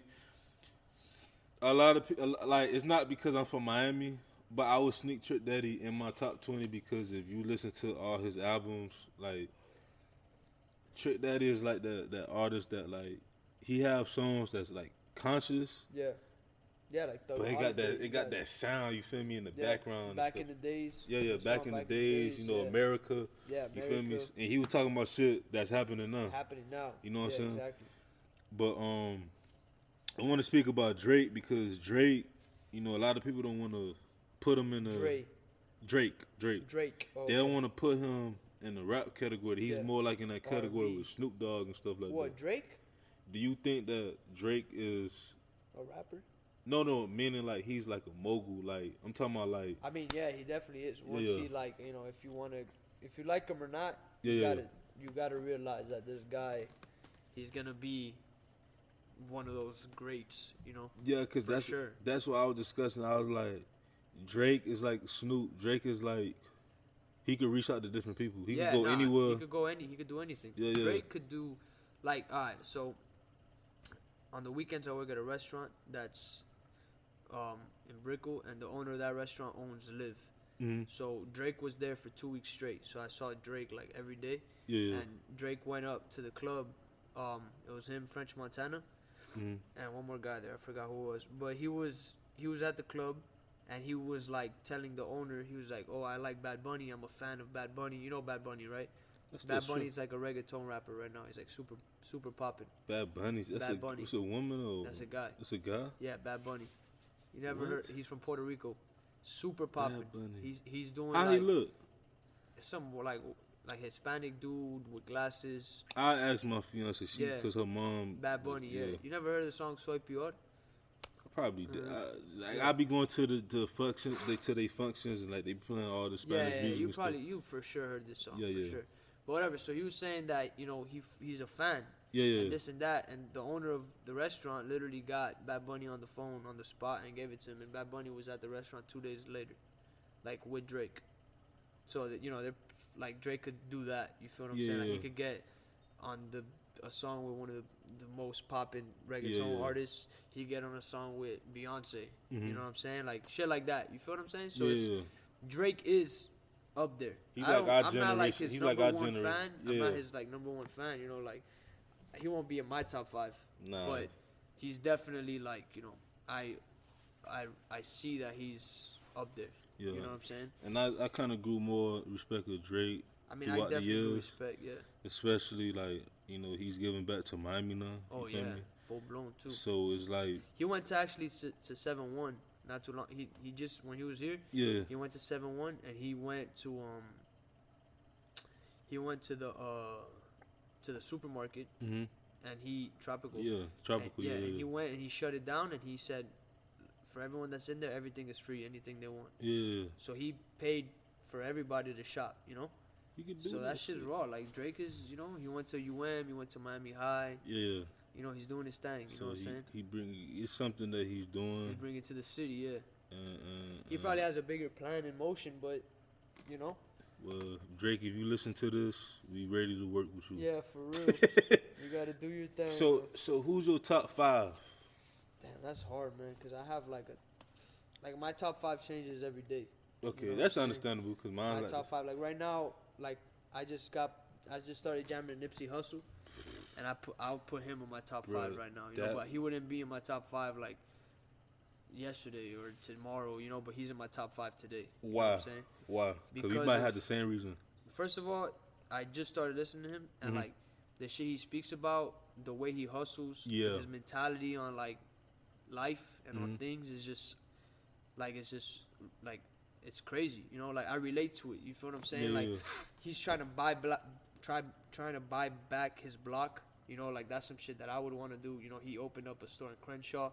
He's like innovative. He got like with the whole clothing line thing he does. He has on his neck tags. Like he has a little barcode that you scan. And it sends you a free song, like one of his songs. You know what I'm saying? Yeah, so my homeboy was telling me about it. I was like, this nigga is like he's creative, he's just, and his songs are fire, you feel me? And he's independent. So it's like, you feel what I mean? Like I apologize, that's another artist too that's in the independent era and he makes all his bread, you feel me? Like, and he's just doing his thing. Like that's why today he'll be on my top 5. Okay, so that's no order, just no order. So who's next? I have definitely Kodak Black. Okay. I would have to put Kodak. Why?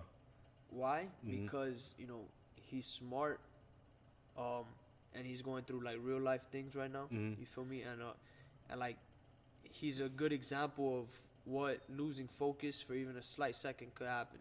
You know what I'm saying? And that's what upset me about Kodak. I'm like, this man is like he gonna become big regardless, but it's like yeah, but he could become big, but the media moves so fast that like while he's down, something could happen. You know what I'm saying? Like he could lose, like his image is his image, like it's Kodak. You feel me? Like Kodak, he is who he is. Like he's been who he's been. He came into the game locked up. You feel me? It's Kodak. But at the same time, like being locked up so many times and being away for so long, like that shit could take a toll on you. You know what I'm saying? So you gotta watch out. You feel me? He from Florida too. He rep Florida. And he from Florida. You know what I'm saying? So who's next? Lil Wayne. 100%. That's 100%. And that's always and forever. And why I don't even have to ask why, but first of all, but all the memories, like he just dropped Dedication 6. I have to listen to it because that shit is retarded. Listen to it. That shit is retarded. Because Dedication 1 and 2 is in my top 5 easily for mixtapes of all time. Yeah, but the Drought is Over 1 and 2. Yeah.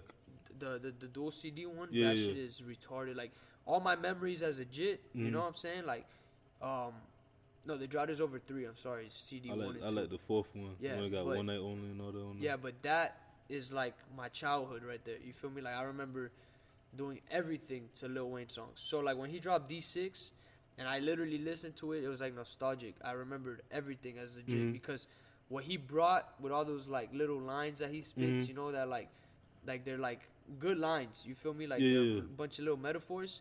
That shit brought me back to JIT days. You feel me? So and he has the ability to do that. Yeah, cause shit. I remember And I not should everybody can do I that. should make money off of Lil Wayne when I was in high school. I should get the you know the iPods and stuff. Yeah. All the new music. Me and my homeboy Marvin. Shout out to you, boy. But me and my boy Marvin, you know, we used to compete. Yeah. Like who would download the most songs, and like Lil Wayne was taking over at that time. Like in that, from I could say from 2000 to 2000, not 2000, but like 04 to about 2012ish. Oh nah, Lil Wayne was taking over. He like Yeah, 06 Lil Wayne, 07 Lil Wayne, 08 Lil Wayne, like all that right there is. I you know? I tell people I love Lil Wayne, but like the Carter, like the album, like the Carter, the first one, that album like was like one of them. You know how like you have a you know like, all right, like for example, like Ludacris, he's in my top 5. Yeah. The album that I fell in love with Ludacris to be in my top 5 was Word of Mouth. Word of mouth. You know what I'm saying? hell Like 50 Cent was Get Rich or Die Trying and Rich or stuff Die like Trying. that. You know what I'm The saying? Blue Eminem was the Eminem show. The Eminem show. Hell So yeah. it was like Nah, Eminem. I was gonna put Eminem in my top 5, but recently, like as much as I love Eminem, like he's always gonna be in my top whatever. you heard the album. Yeah, I haven't actually heard. I don't want to Revival. listen to I don't it. wanna I'm listen scared. to it. I'm like scared. he's in my top 5. I'm like That for yeah. I'm like no. Leave it alone. Yeah, that's what I'm saying. Yeah, I don't. You know, like his latest shit, like Marshall Mathers LP 2. I liked it, but it's it's not. It wouldn't be something that I would jam to. Like, But people say it's not his lyrics. It's the production. His lyrics is still like it's all they're right. good. It's just the way he comes at the Yeah. track. You know what I'm saying? Like it's too much. Like he like if he was to ever hear this, he'll be like, I don't give a fuck. Yeah, That's yeah. who he is, but and that's why I like him. Yeah, You feel yeah, me? yeah. Because he doesn't give a fuck. Yeah, that's but yeah. like I think he doesn't give a fuck a little too much. You know what I'm saying? Like Yeah. you gotta like at least sit back like sometimes and be like, all right, like let me get influence. Like I feel like he doesn't have influences anymore. He doesn't feel. Him, you know what I'm I don't saying? think him and Drake, they cool, but they don't work on music like that together anymore. And They I don't think he doesn't get influence no more. Yeah. Like he doesn't like when he was younger, he was hungry. He would like listen to like all these greats and be like, oh Yeah. damn, like I gotta mix my words like that. I gotta do a little bit of that. I gotta go at this person. Like now he doesn't do that. So it's like yeah, and it hurts me, man. yeah, and it but hurts me. It hurts me. But it is everybody what got it their is. time, but he still to me he will. Nah, yeah, he's definitely. He will always. He's my favorite rapper of all time. Oh yeah. Like That's he, what's because up. the reason why is because, I mean, you could tell from his flow and Redman. Yeah, Redman. A lot of people don't even know he's in my top 10 now because I heard some of his old stuff. But Redman influenced Eminem. He influenced Ludacris. He influenced a lot of artists. If you listen to Redman, you'll be like, this is Eminem. Yeah, or Ludacris. Like when they if you had listen to Eminem, you'll be like, this is Redman. Yeah. You know what I'm saying? Like you could hear it, and Eminem says it multiple times. Yeah, that's one of his favorite rappers of all time. He says it. So, but like, I feel like Redman's like one of them artists that's like, I can put him in that. Him and Method Man, I can put them in that. Method Man is my because Method Man hard. Heavy. But I'm talking about like I can put them in that category with Snoop Dogg and them because they like globally known. Oh yeah, they're saying? up there. Nah, hell yeah, and they do movies and shit. Yeah. Good ass movies, like. Nah, they're definitely up there. They 40 plus years old. They still young. Yeah, he's still doing young shit. Yeah, still being funny, doing his thing. So you got Wayne, Nipsey Hussle, Kodak, and who's your last two? So not in order, but all right, J. Cole. Okay, I would have to say J. Cole. Obviously because of what he speaks about and shit like that, and not even because of his latest songs, but because of his mixtapes. His mixtapes were like retarded. You know what I'm saying? Like Friday Night Lights. Friday Night Lights was top 5. The warm up, the come up, all that. You know what I'm saying? So he's fire. And then not to, and then my last person is not because he's my friend, but Candy, for real, for real. Like, I'm a big fan of his music. You know, without him even knowing, like, I'm a big fan. Like, I bought his album when he released it for free. I bought it and I listened to it like from start to finish, and I was there throughout the whole process of him making it. You know what I'm saying? So I got to see, like, the same way that when I print shirts, it's a whole process. I got to see the process of, like, you know, what it is to make music. You feel me? To be in the studio, to master. He masters his own shit. You know, he records his own shit. He does everything by himself. Candy from Skunk Ape, yeah. Candy from Skunk Ape. Which one is that? He has dreads and shit. The one with yeah, and he's Brazilian too. But he's my favorite because me and him grew up together, and like I know his influences. I know what he's like a hip hop like connoisseur. You know, he knows everything about hip hop. Like, he knows, like, he's the one that when I remember when I was jamming a Lil Wayne when I was a jit, and he would hate on me for jamming Lil Wayne because he was so hip hop. You know what I'm saying? He thought that Lil Wayne wasn't hip hop. You know, and then obviously he got older, he matured, but like he was on that like hardcore like 4 elements of hip hop, like, you mean like break that, like Big Daddy Kane and all. Yeah, like Big Daddy Kane and Grandmaster Flash and KRS-One, and you know, like Nas and Jay-Z. Yeah. And then as he got older, he, you know, his music ears, like, they kind of opened up, and he started liking everything, and now he knows about everybody and everything. And to this day, even though, you know, you won't catch him, like, he likes the new wave of rappers too, because he feels like, you know, you can't hate on anything, you know what I'm saying? So he likes literally everything, but I'll fuck around and like open up his like laptop, and I'll see that he has like Nas lyrics pulled up, you know, like on one of the tabs in his browser. So, you know, I still know that that Candy is still like the old Candy is still in him, you know. So I definitely can't wait till I interview the yeah, group. exactly. So the thing is, like, you know, he has the influences from the old school, and he knows about the new school and the old school. So it's like I know where he's coming from with his lyrics, and his lyrics is like he has that Wayne in him too, that he'll say like funny shit. You know what I'm saying? So it's like he has a line too that and I could jam to his song like 50 times, and every time I listen to it, I'll hear something new that I missed out the last time. You know, like he has like he says funny shit that you won't really pay attention. Like one that just came to my mind right now is like he says, "I'ma slide on you just like some little burgers." You know, like burgers are called sliders. Yeah. You know, so I'm just like, damn, like, you know what I'm saying? Like he says catchy, shit like that. That's like, I mean, it's not even catchy because he says it so fast. Like it's literally at the end of his verse.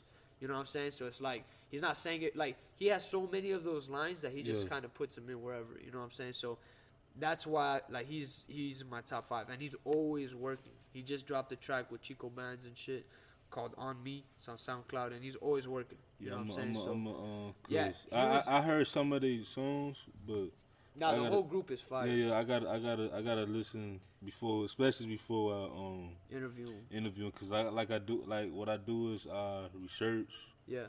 And then, you know, even doing the podcast, like I'm like, hey, I'm still learning more. Yeah, of course. You know, we don't, since we, you know, this is my first interview, so since it's my first interview, you know, like there's nothing online that you could even research about me. Yeah. Like I try to stay off social media. I try to stay off everything, so you can't really look me up. You know, I'm behind the scenes on a bunch of clothing lines from Miami. I print for them. Yeah. And I'm behind the scenes on Shoe Gallery, behind the scenes for, you know, a bunch of other people, and I do my own brand. Yeah. So like, you know, I'm kind of like low key, out, but I'm out there. You know what I'm saying? You will be on, cause little commercial break. This my first time doing this, but. We are on iTunes, Stitcher Radio, Audio Boom, Radio Public, paying my bills. Slowly, you know what I'm saying. And Vaudou. We on a lot of platforms right now. You know what I'm saying. Yeah, I heard shout out to all the platforms, but I heard about that. Hayes was telling me. Yeah, man. So we you know, my podcast is not just for me to grow. It's for everyone else to grow that get on the interview. Because it's like you said, like we said earlier, Miami, it's a lot of talent down here. Yeah. It's sad that we can't be friendly, but let's say I'm one of the biggest people out here, right? And an artist come up to me and I deny him. Some way, somehow, he's still going to end up being big. He going to find ways. Yeah, of course. So one day, I'm going to see him if they want it, they find it. You know Yeah, what I'm yeah, saying? If and you that's want it, you find a way of doing it. and that's why being from Miami, we got the hustle in us. Like we But I feel like we gotta get out of here. Like yeah yeah. we It's gotta it's realize what we got and hit the road. yeah like Find other ways.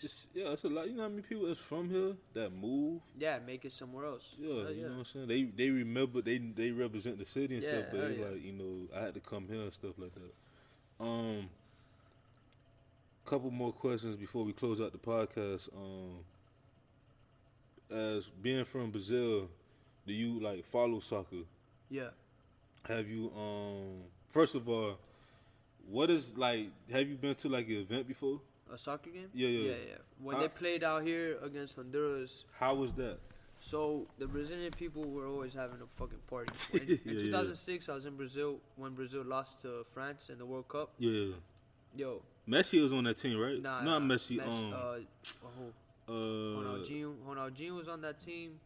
Ronaldo was on that team. I'm talking Roberto on the Carlos French was on that team. France, it was Zinedine Zidane. Yeah. Thierry Henry. It was a Zinedine Zidane pass. Because to Messi's Thierry from Henry. Argentina, right? Yeah, Messi's in Argentina. But Trying to learn. I'm trying to learn about soccer because I'm trying to get into the in the industry even more. yeah, hell yeah. You know what I'm saying? I mean, it was a crazy ass game, and we lost by a header. And literally, I'm from a favela in Brazil called Morro da Penha. Yeah. Literally, like, we have a player that's in Santos. So Santos at the time, they had a young player called Robinho, Yeah. which he made it to the World Cup. He was probably like 20, and he was in the World Cup, and there was 17 minutes left. I'm gonna never forget this. 17 minutes left, and they started showing Robinho, right, warming up.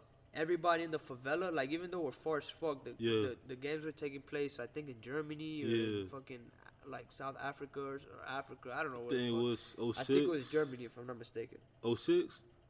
Yeah. I think it was Germany. No, 010 was Germany. 010 was Africa or Germany? South Africa was 010. Yeah, fuck. It so was 06 was probably Germany. Whatever. Yeah. Point I is, remember they came out with the game in 2010. They had like the actual video game. Yeah. So 06 they had that, and my favela was literally chanting Robinho, like as a like one group. They were just Robinho, Robinho, and like who the fuck could hear us, but whatever. We ended up losing that game, and I swear that shit was the biggest party I've ever seen in my life. Like, everybody was drunk on the street, having fun, like, so when I went to watch the Brazil game here, and it was all the Brazilians and all the Hondurans, because it was Brazil against Honduras, and we beat them 5-0. It was the biggest party ever, because, like, we were having, like, drinks with the Honduras. Like, no one gave a fuck, you know what I'm saying? Like, it's first of all, it was a friendly, so it's all love. And everybody from Honduras was there to see, like, Neymar, Kaká, Robinho, you know what I'm saying? Like, when Brazil would score, the Honduras people would, like, clap and be like, because, like, it was a nice goal, you know what I'm saying? So, like, the real rivalries happen, like, we have a big rivalry with Argentina, like, huge rivalry with Argentina. I know huge, that. huge. My business partner is actually Argentinian, but that's my dog. But, like, World Cup time, like, that's not my dog. You know what I'm saying? Nah, I'm fucking with you. But, we have, like, Argentina and Germany, is big rivalry, because we beat Germany in 2002. Yeah, I remember that. Yeah, we beat them, like, nice. And so, they held that grudge, and then they destroyed us in our home. They 7-1'd us, so while we were in Brazil. Yeah, that shit was a bad one. I remember that. It was in 2014. Yeah, I remember that. Because I was on the road. That was such keeping a up with bad everything. One. I'm like, damn, Germany beat Brazil, because, beat us in Brazil, 7-1 us in Brazil. Yeah. And then we lost again for the second place. And y'all got eliminated. We got third place. Now we got that was horrible, but it's all good. I mean, this year is the World Cup again. Let's see what happens, I don't really believe in World Cup like that. FIFA is like all corrupt. It's like a known fact that it's corrupt. Yeah. But it's a dude from he's an immigrant from the beach. He became like the new president for FIFA. Oh yeah? I don't know where he's from. I don't know if he's something, but he's an immigrant. I don't know where he's from though. Yeah. But they said he's like the new president of FIFA. So I feel like damn, that's crazy as fuck. I feel like it'll help out, because FIFA, this is corrupted. Like It's I took corrupted. classes and stuff, and I learned about like these like they talk about the NFL, they talk about the NBA, they talk about the MLB, It's all FIFA, the media, yeah. because all these things you hear about, oh, they doing best in the NFL and NBA, MLB. I'm like, they still do that in soccer. Yeah. No, it's just a little bit low key until they get caught. Yeah. And then once you get caught, you know. They get caught in soccer. They get caught all the time. Yeah, FIFA gets caught all the time, but it's behind the scenes, you know. Yeah. It's like some real like get caught shit, but. And then my last question, which I asked everybody, is where you see yourself 10 years from now? 5 to 10 years from now. Hopefully on the beach somewhere. Not on this beach, on an island. Yeah. Probably like somewhere in Asia. Fucking traveling. My mom has to be good. Yeah, for sure. always. That's the first thing. My mom has to be good. My little brother got to be straight, you know. Yeah. Like, maybe not financially because he's only 8. He's going to be 18 in 10 years. So doing what he wants to do in life. But for me, hopefully Mostvile is influencing people. You know, that it's never going to stop. Mostvile will forever drop pieces. Even if I'm not as, you know, consistent as I am now. You know what I'm saying? Like, I'm going to forever be consistent, but I do this with passion. And I do this when I feel like I need to do this, you know? So, in 10 years from now, I definitely want to be well-traveled, probably settle down with a family, give all my game to the youth. You know, I like to teach, too. So, maybe, you know, one day I could be like a speaker somewhere, you know, or go from place to place speaking to the youth, the less fortunate youth. And yeah, I mean, that's pretty much it. Like, money-wise, you know, material-wise, I don't really care. I just want to be well-traveled. You want to be stable. Yeah, I want to be stable. Yeah. I definitely want a family. Like, I'm a family man, you know. Like, I always tell my homeboys, like, yo, the day I get a girl, that's it. Like, y'all ain't going to see me. You know what I'm saying? I'm going to be straight with y'all, but, you know what I mean? I'm going to definitely not be around as much. And, you know, and right now, you know, like, I can't have a female because it's too much attention I have to give that I don't have time to do. You know what I'm saying? Like, I can't put all my time to you because in 10 years I'm trying to be, you know what I'm saying, where I want to be at. You feel me? But at the same time, I'm learning to live more in the moment because I'm always living in the future or in the past, which is living in the past and living in the future is a curse. Yeah. So you know, you have to meditate. I'm learning to meditate. I'm learning to really, like, calm down because I'm accelerated. I'm an accelerated person. You know, I don't think, I just talk. I don't think, I just act. You know what I'm saying? So I have to be more calm. And once I learned all that, you know, working better on myself in 10 years, I think I could be where I want to be at. You know? Hey, man, you gonna be there, bro.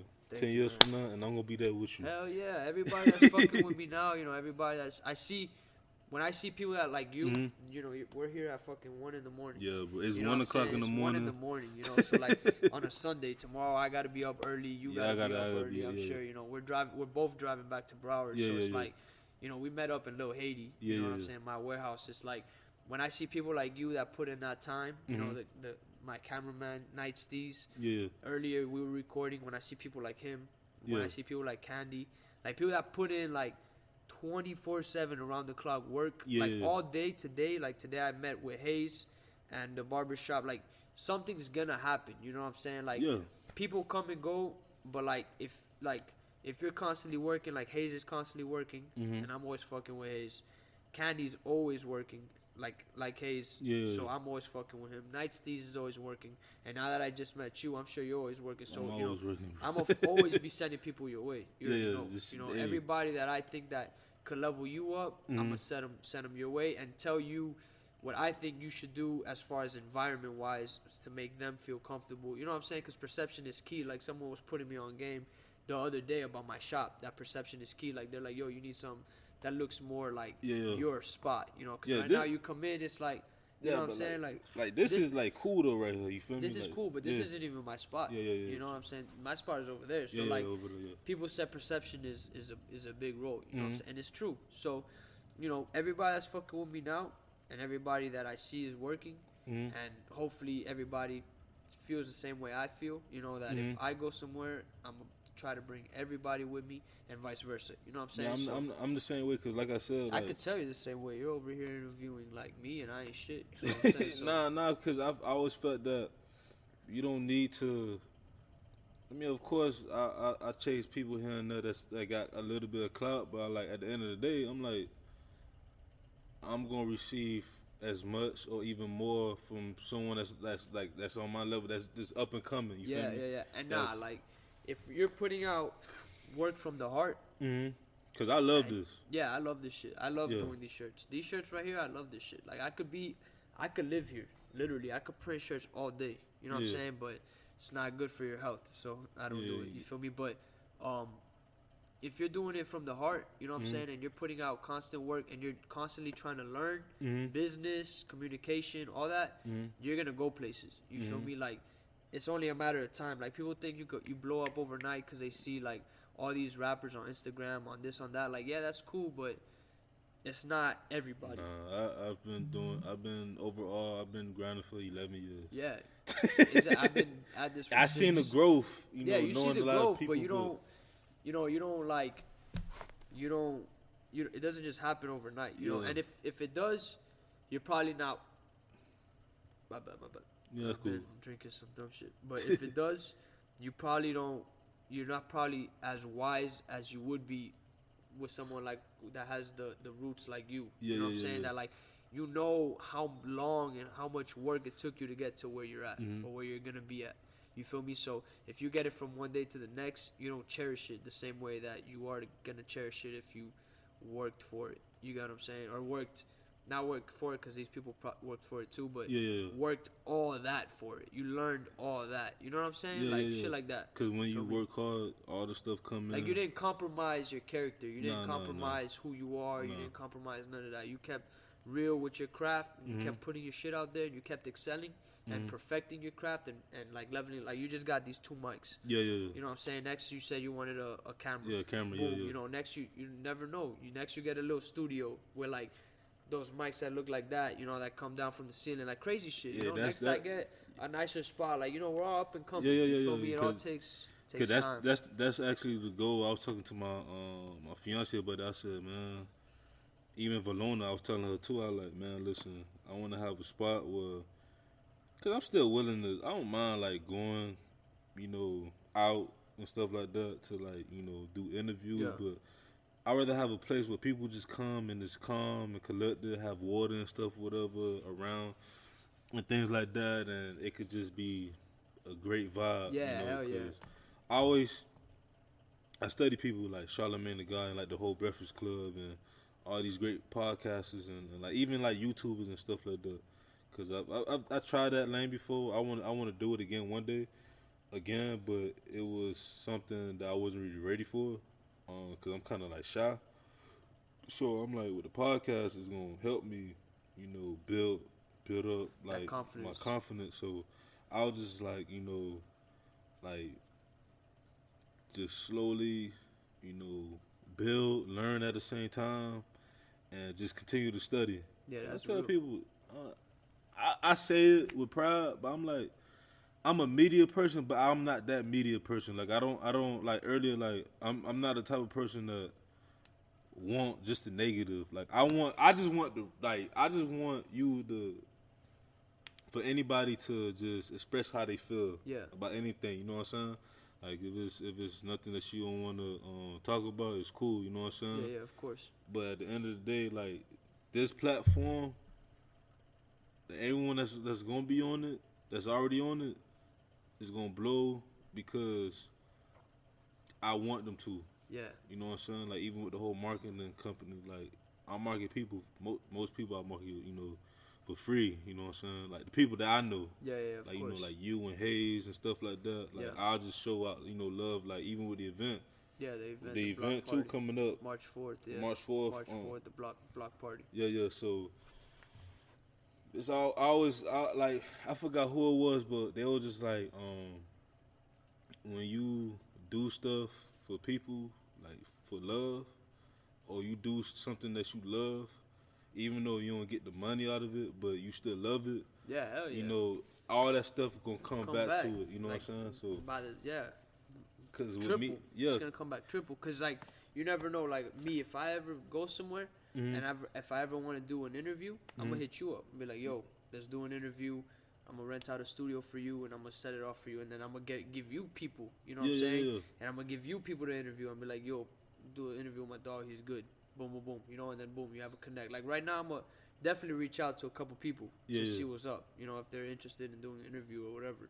You know what I'm saying? Like Perion J. Key, I'm gonna holla at. You know, Yeah, I want him on the show. Definitely Skunk Ape. Skunk is Ape, I'm gonna have him. Try to have him on the. Cause Candy's down. Like I told Candy to do an interview with me. Like, I'm like, yo, slide through. Let's do an interview. Both of us together. That shit'll be raw, you know, because he was here with me. Yeah, good. But he had to go to work. So you know what I'm saying. Yeah, but that I feel like that part, cause that'd be my first time like doing like as a group. Yeah. You know what I'm saying? So that'd be dope. And Mostvile and Skunk Ape, we're family. Like like most people, like from Skunk Ape, there's 3 people in Skunk Ape. That's Mostvile. That's MV. You know what I'm saying? Yeah. And that's Weirdo, Candy, and Flat. Those 3 they're MV. I mean everybody's MV. Chico Bands is MV. Family, man. Gene is MV. Like they're all MV. You know what I'm saying? They're all my dogs. Like. You know, nothing but love for them boys, for real, for real. So I already know you shout out the family, but the last shout outs, you know, before we close out, you know what I'm saying? And like, I mean, yeah, shout out. Any stuff coming up? I mean, besides Block Party, Mm-hmm. you know, I'm gonna definitely have something else with El Fresco, shortly after. That's like a hidden gem. It actually came out on Miami New Times that they're like #1 hidden gem in Miami.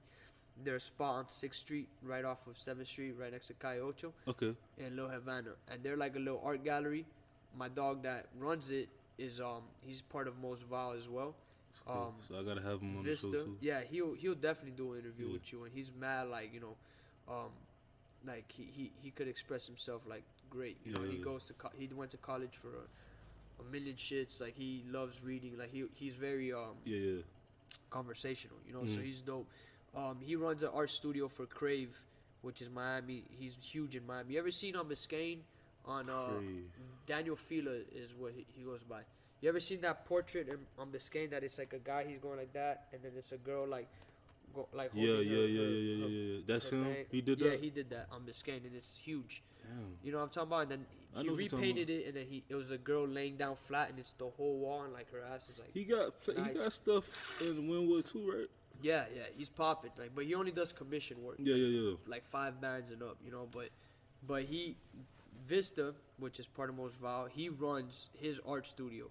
So and in the back he has a little like courtyard. So after Block Party, I'm planning an event over there at El Fresco. You know, shout out to Charlie. So that's the same. That's the same night or the? Nah, different night. This one's March 4th. March 4th right now is what we're focused on. Okay. Called the Block Party with Hayes, Mimosa, Skunk Ape, Miami Mixed Media, Against All Odds, Future Cuts, Barbershop. El Fresco is going to be there too, doing their thing. Pade County and Face. No, not Face, I'm sorry. Just Pade County. Okay. They're going to be out there with the pop-up with shirts and shit. But, yeah, shout out to Charlie from Future Cuts. Okay. My dog, he gave us the venue. You know, he allowed us to, obviously, you know, plan a pop-up. You know what I'm saying? So he blessed us. He's doing great things too. He's from the same block that we're from, 71st Street. Okay. And you know, we're just like, the thing is, the beach, we're learning more and more how to stick together. You know what I'm saying? Like now that the deluded people got it got watered down. So only like the people that are actually trying to put in work stayed. Yeah. We're more united. You know, like I linked up with Hayes. Like I would have never thought I would link up with Hayes when I was a kid. You know, like I was like, you know, he was a wild, like young person. You know, I was a wild young person in different lanes, and we were like, you know, I was like, nah, like I would have never thought. You feel me? But here he is. He's my dog. You know what I'm saying? That's God, bro. Yeah, exactly. Me and Candy were raised together, so it was automatic. You know, and Charlie, he was the older generation. Like he was older than Hayes' generation. He was like the generation. Yeah, because Hayes a couple of years older than me, so yeah. Yeah, so, and Charlie is like 30 something, so he's older too. You know, so I would have never thought I would be linking up with Charlie. You know what I'm saying, doing anything with him, but like it winded down to that. You feel me? Like the doors open for that. Like he got his own barbershop, and then I planned this pop up with him at his spot. He accepted it. He thought it was a great idea. Brought in Hayes. Hayes brought his sister Mimosa. You know, I brought Skunk Ape. Everything we do we try to collaborate with everybody. Like I did a Florida Fest last year. It was 305, March 5th, 305. You told me it was that. called Florida Fest, and that shit went amazing. We had like probably 100-some people there, you know, and it was like, and we did it right here at Rasta Village, and Itawo from Rasta Village, that's my dog too, great person, great vibes. He was there, and he allowed us the venue for free. So we did the venue for free. We set up pop-ups, and everybody was no entrance, you know, because we weren't gonna make money if the guy wasn't making money. You know what I'm saying? Like he obviously sold food and drinks and shit. You know, he's a real Rastafarian guy, and it was dope. I love them Rastafarians, boy. It was like, dope, and you could interview them too, because they're real cool, you know. And I feel like these people try to buy the whole block, and they try to buy his, and he said nah. He didn't sell it, but they hit him with a bunch of fines for sure. This is my observation, because like it was a very like in-house type of place, you know, like he had everything like real like welcoming, and now it looks a little more corporate, you know, more like, you know what I'm saying, like more sophisticated. I feel like the city came in and they gave him a bunch of permits. They're like, yo, you guys got to fix the stage because of these regulations, you know, like we could fine you, this and that. Trying to give him a hard time, so he says, fuck it, I'm gonna sell it to y'all for like $2 million. But he said nah, and he kept that shit, which is great for the community. You know what I'm saying? Because you talking Lil about Haiti that could go lot to shit right there by Chef Creole? Yeah, right there by Chef Creole. I know. I actually, I don't know if I met the dude before. Rasta Village. It's super fire, dog. Yeah, that spot is super fire. And he gave us the equipment with the mic. Like he's super raw. You know what I'm saying? Because a few years ago, shout out to my brothers at Loud Lyrical, but we were supposed to do an event. Over there? Yeah, because they had like the stage and stuff. You wanted something outside, but that's dope, man. Maybe he's none but love. Like I would love to throw an event there again, but I don't know. We haven't been in contact, you know, and I don't want to just pop up and asking for an event. You know, like, I don't feel friendly like that. You feel me? But he loved us, and like he fucks with me because like, you know, we have good energy. You know what I'm saying? Like it was good vibes and shit like that. You know what I'm saying? But yeah, besides them, shout out Shoe Gallery. Big shout outs to Shoe Gallery. Everybody from Shoe Gallery. Nothing but love for them. Shout out Appointment Only. They gave me a huge business mind. Shout out Z's. He used to rap too. He still does every now and then. That's my dog too. Shout out to the whole Mostvile. You know, today they had a barbecue. I was supposed to be there, but I didn't. I wasn't there because I had to come do this interview. You know what I'm saying? Hey, my man. First interview. They had a barbecue. They had a barbecue today because one of my dogs from Mostvile, Bryant, he's getting married. Oh, okay. So he's already engaged, you know, with her and everything. Okay. That's his fiance. So congratulations to Bryant. You know, congratulations, man. I'm in that same boat, boy. Yeah, man, and it's a blessing, you know. And I was supposed to be there, welcoming him, you know, into his new life and shit. But you know what I'm saying? They know it's love. I go to every barbecue. Like, I feel like in the whole group, there's like real key pieces. To certain people, you know, it's like, I mean, we're all key pieces. Actually, fuck that. I'm gonna scratch that. I'm not even gonna go into anything, you know. But like, we just stick together. You feel me? Like, anytime someone has a problem, we can call each other. Like, I'll give you bread, they give me bread. You know, you gotta fucking handle some business, we'll go with you. Whatever it is, you know what I'm saying? Like, you're going through some shit, we're here to talk to you. You feel me? So Mostvile is like very, very, very tight. You know, like, it's very tight. You feel me? And the name Mostvile is kind of fucked up because vile means like unpleasant, unwanted, like a cockroach, you know. But the reason why is because I don't like fashion, so I'm the most vile person in fashion. You know, like nobody likes me in the fashion industry because if they ever give me a platform, I'm gonna fuck around and go at like certain fashion people's necks. You know what I'm saying? I'm gonna like really like be disrespectful to certain people. You know what I'm saying? That I feel like I wouldn't want, and it'll also be like, you know, like a marketing strategy too. You feel me? Like a bigger picture behind it, but not to diss nobody, just like fun shit. You feel me? Like shit that, like, cause growing up in Miami, that's what all we did. We would rank each other all day. You know what I'm saying? So it's fun shit that people would take disrespectful, but at the end of the day, it's like it's not about that. The same way that, like, you know, Kodak just dropped that song and he says, if I ever see Erykah Badu, like, I'm a fucker. You know what I'm saying? Like, shit like that, that's like, damn, you really saying that, you know? But like, but he just, like, that shit, it is what it is. Like, it's not like, you know, like, it could be disrespectful, but you gotta take it with like a grain of salt. You know, You know,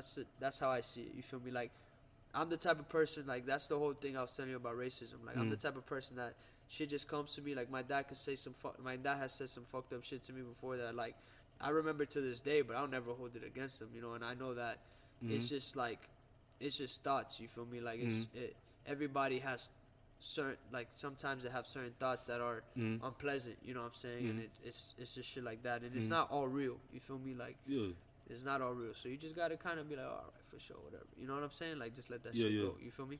Because if you hold it, that shit's bad for you. You feel me? Like, that shit affects you. Like, I don't hold nothing. Like, some crazy shit happens to me today.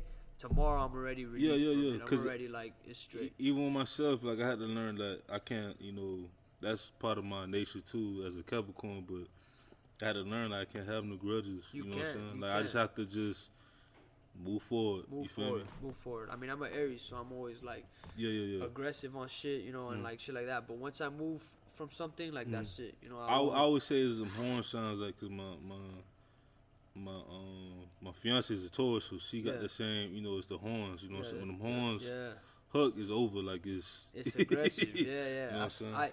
The first girl that ever broke my heart was a Taurus, and that shit sucked. That was like the first and last time that I let, like, a girl break my heart. You know that, because there was a saying once in a book that I was reading. It's called The Mastery of Love, and this guy was like, he didn't believe in love, and he, like, what's the name of the book? The Mastery of Love. Some girl gave it to me. It's called Mastery of Love. It came out recently, or I don't know, man. I don't read a lot. I'm trying to get into reading. Yeah, I'm trying to get to, like, you know, but I don't know when it came out. But it's like, it has like a red cover. It's raw. Like, I started reading it and I got hooked. I read like 60-some pages the first day. You know, that one. Right, that one. So what it was in the book, it has this, like, kind of like, I don't know if the proper term's analogy, but it's like, you know, it's a story, and then at the end it has the analogy. And it's like, the guy doesn't believe in love. He runs into some girl at a park that was crying, and he asks her, "What's wrong?" No. And she's like, "Oh, this guy left me, whatever, and I don't believe in love. Oh, this guy left me, whatever, and, like, I'm sad." Yeah. So he started talking to her, you know, and they became friends, and she had the same point of view as him after what happened. She's like, "Oh, I don't believe in love either," and he's like, "Oh, that's perfect. We could be friends, whatever." So then they became best friends, roommates. Like, I don't think they ever got intimate or none of that, but they were friends. Yeah. And then this guy left on a trip, and then he started missing her. So he calls her, and he's like, they start talking. He's like, "Oh, I miss you." No. She's like, "I miss you too." So he's like, "I have this crazy thing to tell you, but I want to tell you in person." She's like, "All right." So he goes and he talks to her in person, and he tells her about, he's like, "I know this may sound crazy, but I think love may be real. What I feel for you may be love." And she's like, "You know, I was thinking the same thing." And he's like, "Damn, so let's give it a shot." So then it became like, whatever, they fell in love, you know, so to say, and they became like intimate partners, you know. And then one day he was happy as fuck with his life, and he was out in the field gazing at stars. And one star suddenly became so big, and, like, he noticed that it was falling onto him. So he put his hands out, and the star fell in his hands. So he was so happy that the star was in his hand that he, like, couldn't wait to show her, you know. So he runs to her, and he gets to her, and he's like, I have something to show you, all happy. She's like, "What is it?" So he's like, "Put your hand out." She puts her hand out, and with this star, which represents his happiness, he goes to put it in her hands, and she moves her hand. So the star falls and shatters on the floor. Damn. And that represents his happiness. And that represents you putting your happiness in someone else's hands, which that can't work. That's some deep shit. You know what I'm saying? Man. And that's some real shit, because that's true though. That's true, because look, if you don't love yourself and if you can't make yourself happy, how are you going to make someone else happy? Exactly. And if both of y'all are happy people and going into a happy relationship, even if my girl is to be sad and I'm, like, bringing her up, but she has to want to go up. Like, she has to want to be happy. You know what I'm saying? I dealt with that. You can't carry. You can't carry both. Yeah. Everybody, we gotta play each other. You gotta play the part. You know what I'm saying? Like, when you're away from your girl, you gotta know that she's good. You know, you gotta know that she's good, and you gotta know that that's your girl, and you gotta know that she's, like, you know, she knows you're good. You feel what I'm saying? Like, you can't carry someone else like that. You feel me? I mean, there's gonna be times you're gonna have to carry them. Yeah, it's times. Yeah, it's like that. That's how it goes. But for the most part, like, you both have to be, wanting to be happy as who you are for yourself. You know what I'm saying? So that's pretty much. That's some real shit. I gotta get that book for us, man. But thank you, bro. Thank for you, being man. on the Thank show, you for having me, dog. Hey, man, this been your boy DJ Anonymous with Sports Biz Music the Podcast. Yes, sir. We on Stitcher Radio, Audio Boom, iTunes, Radio Public. We on majority of the platforms, man. But we out, man. Yeah.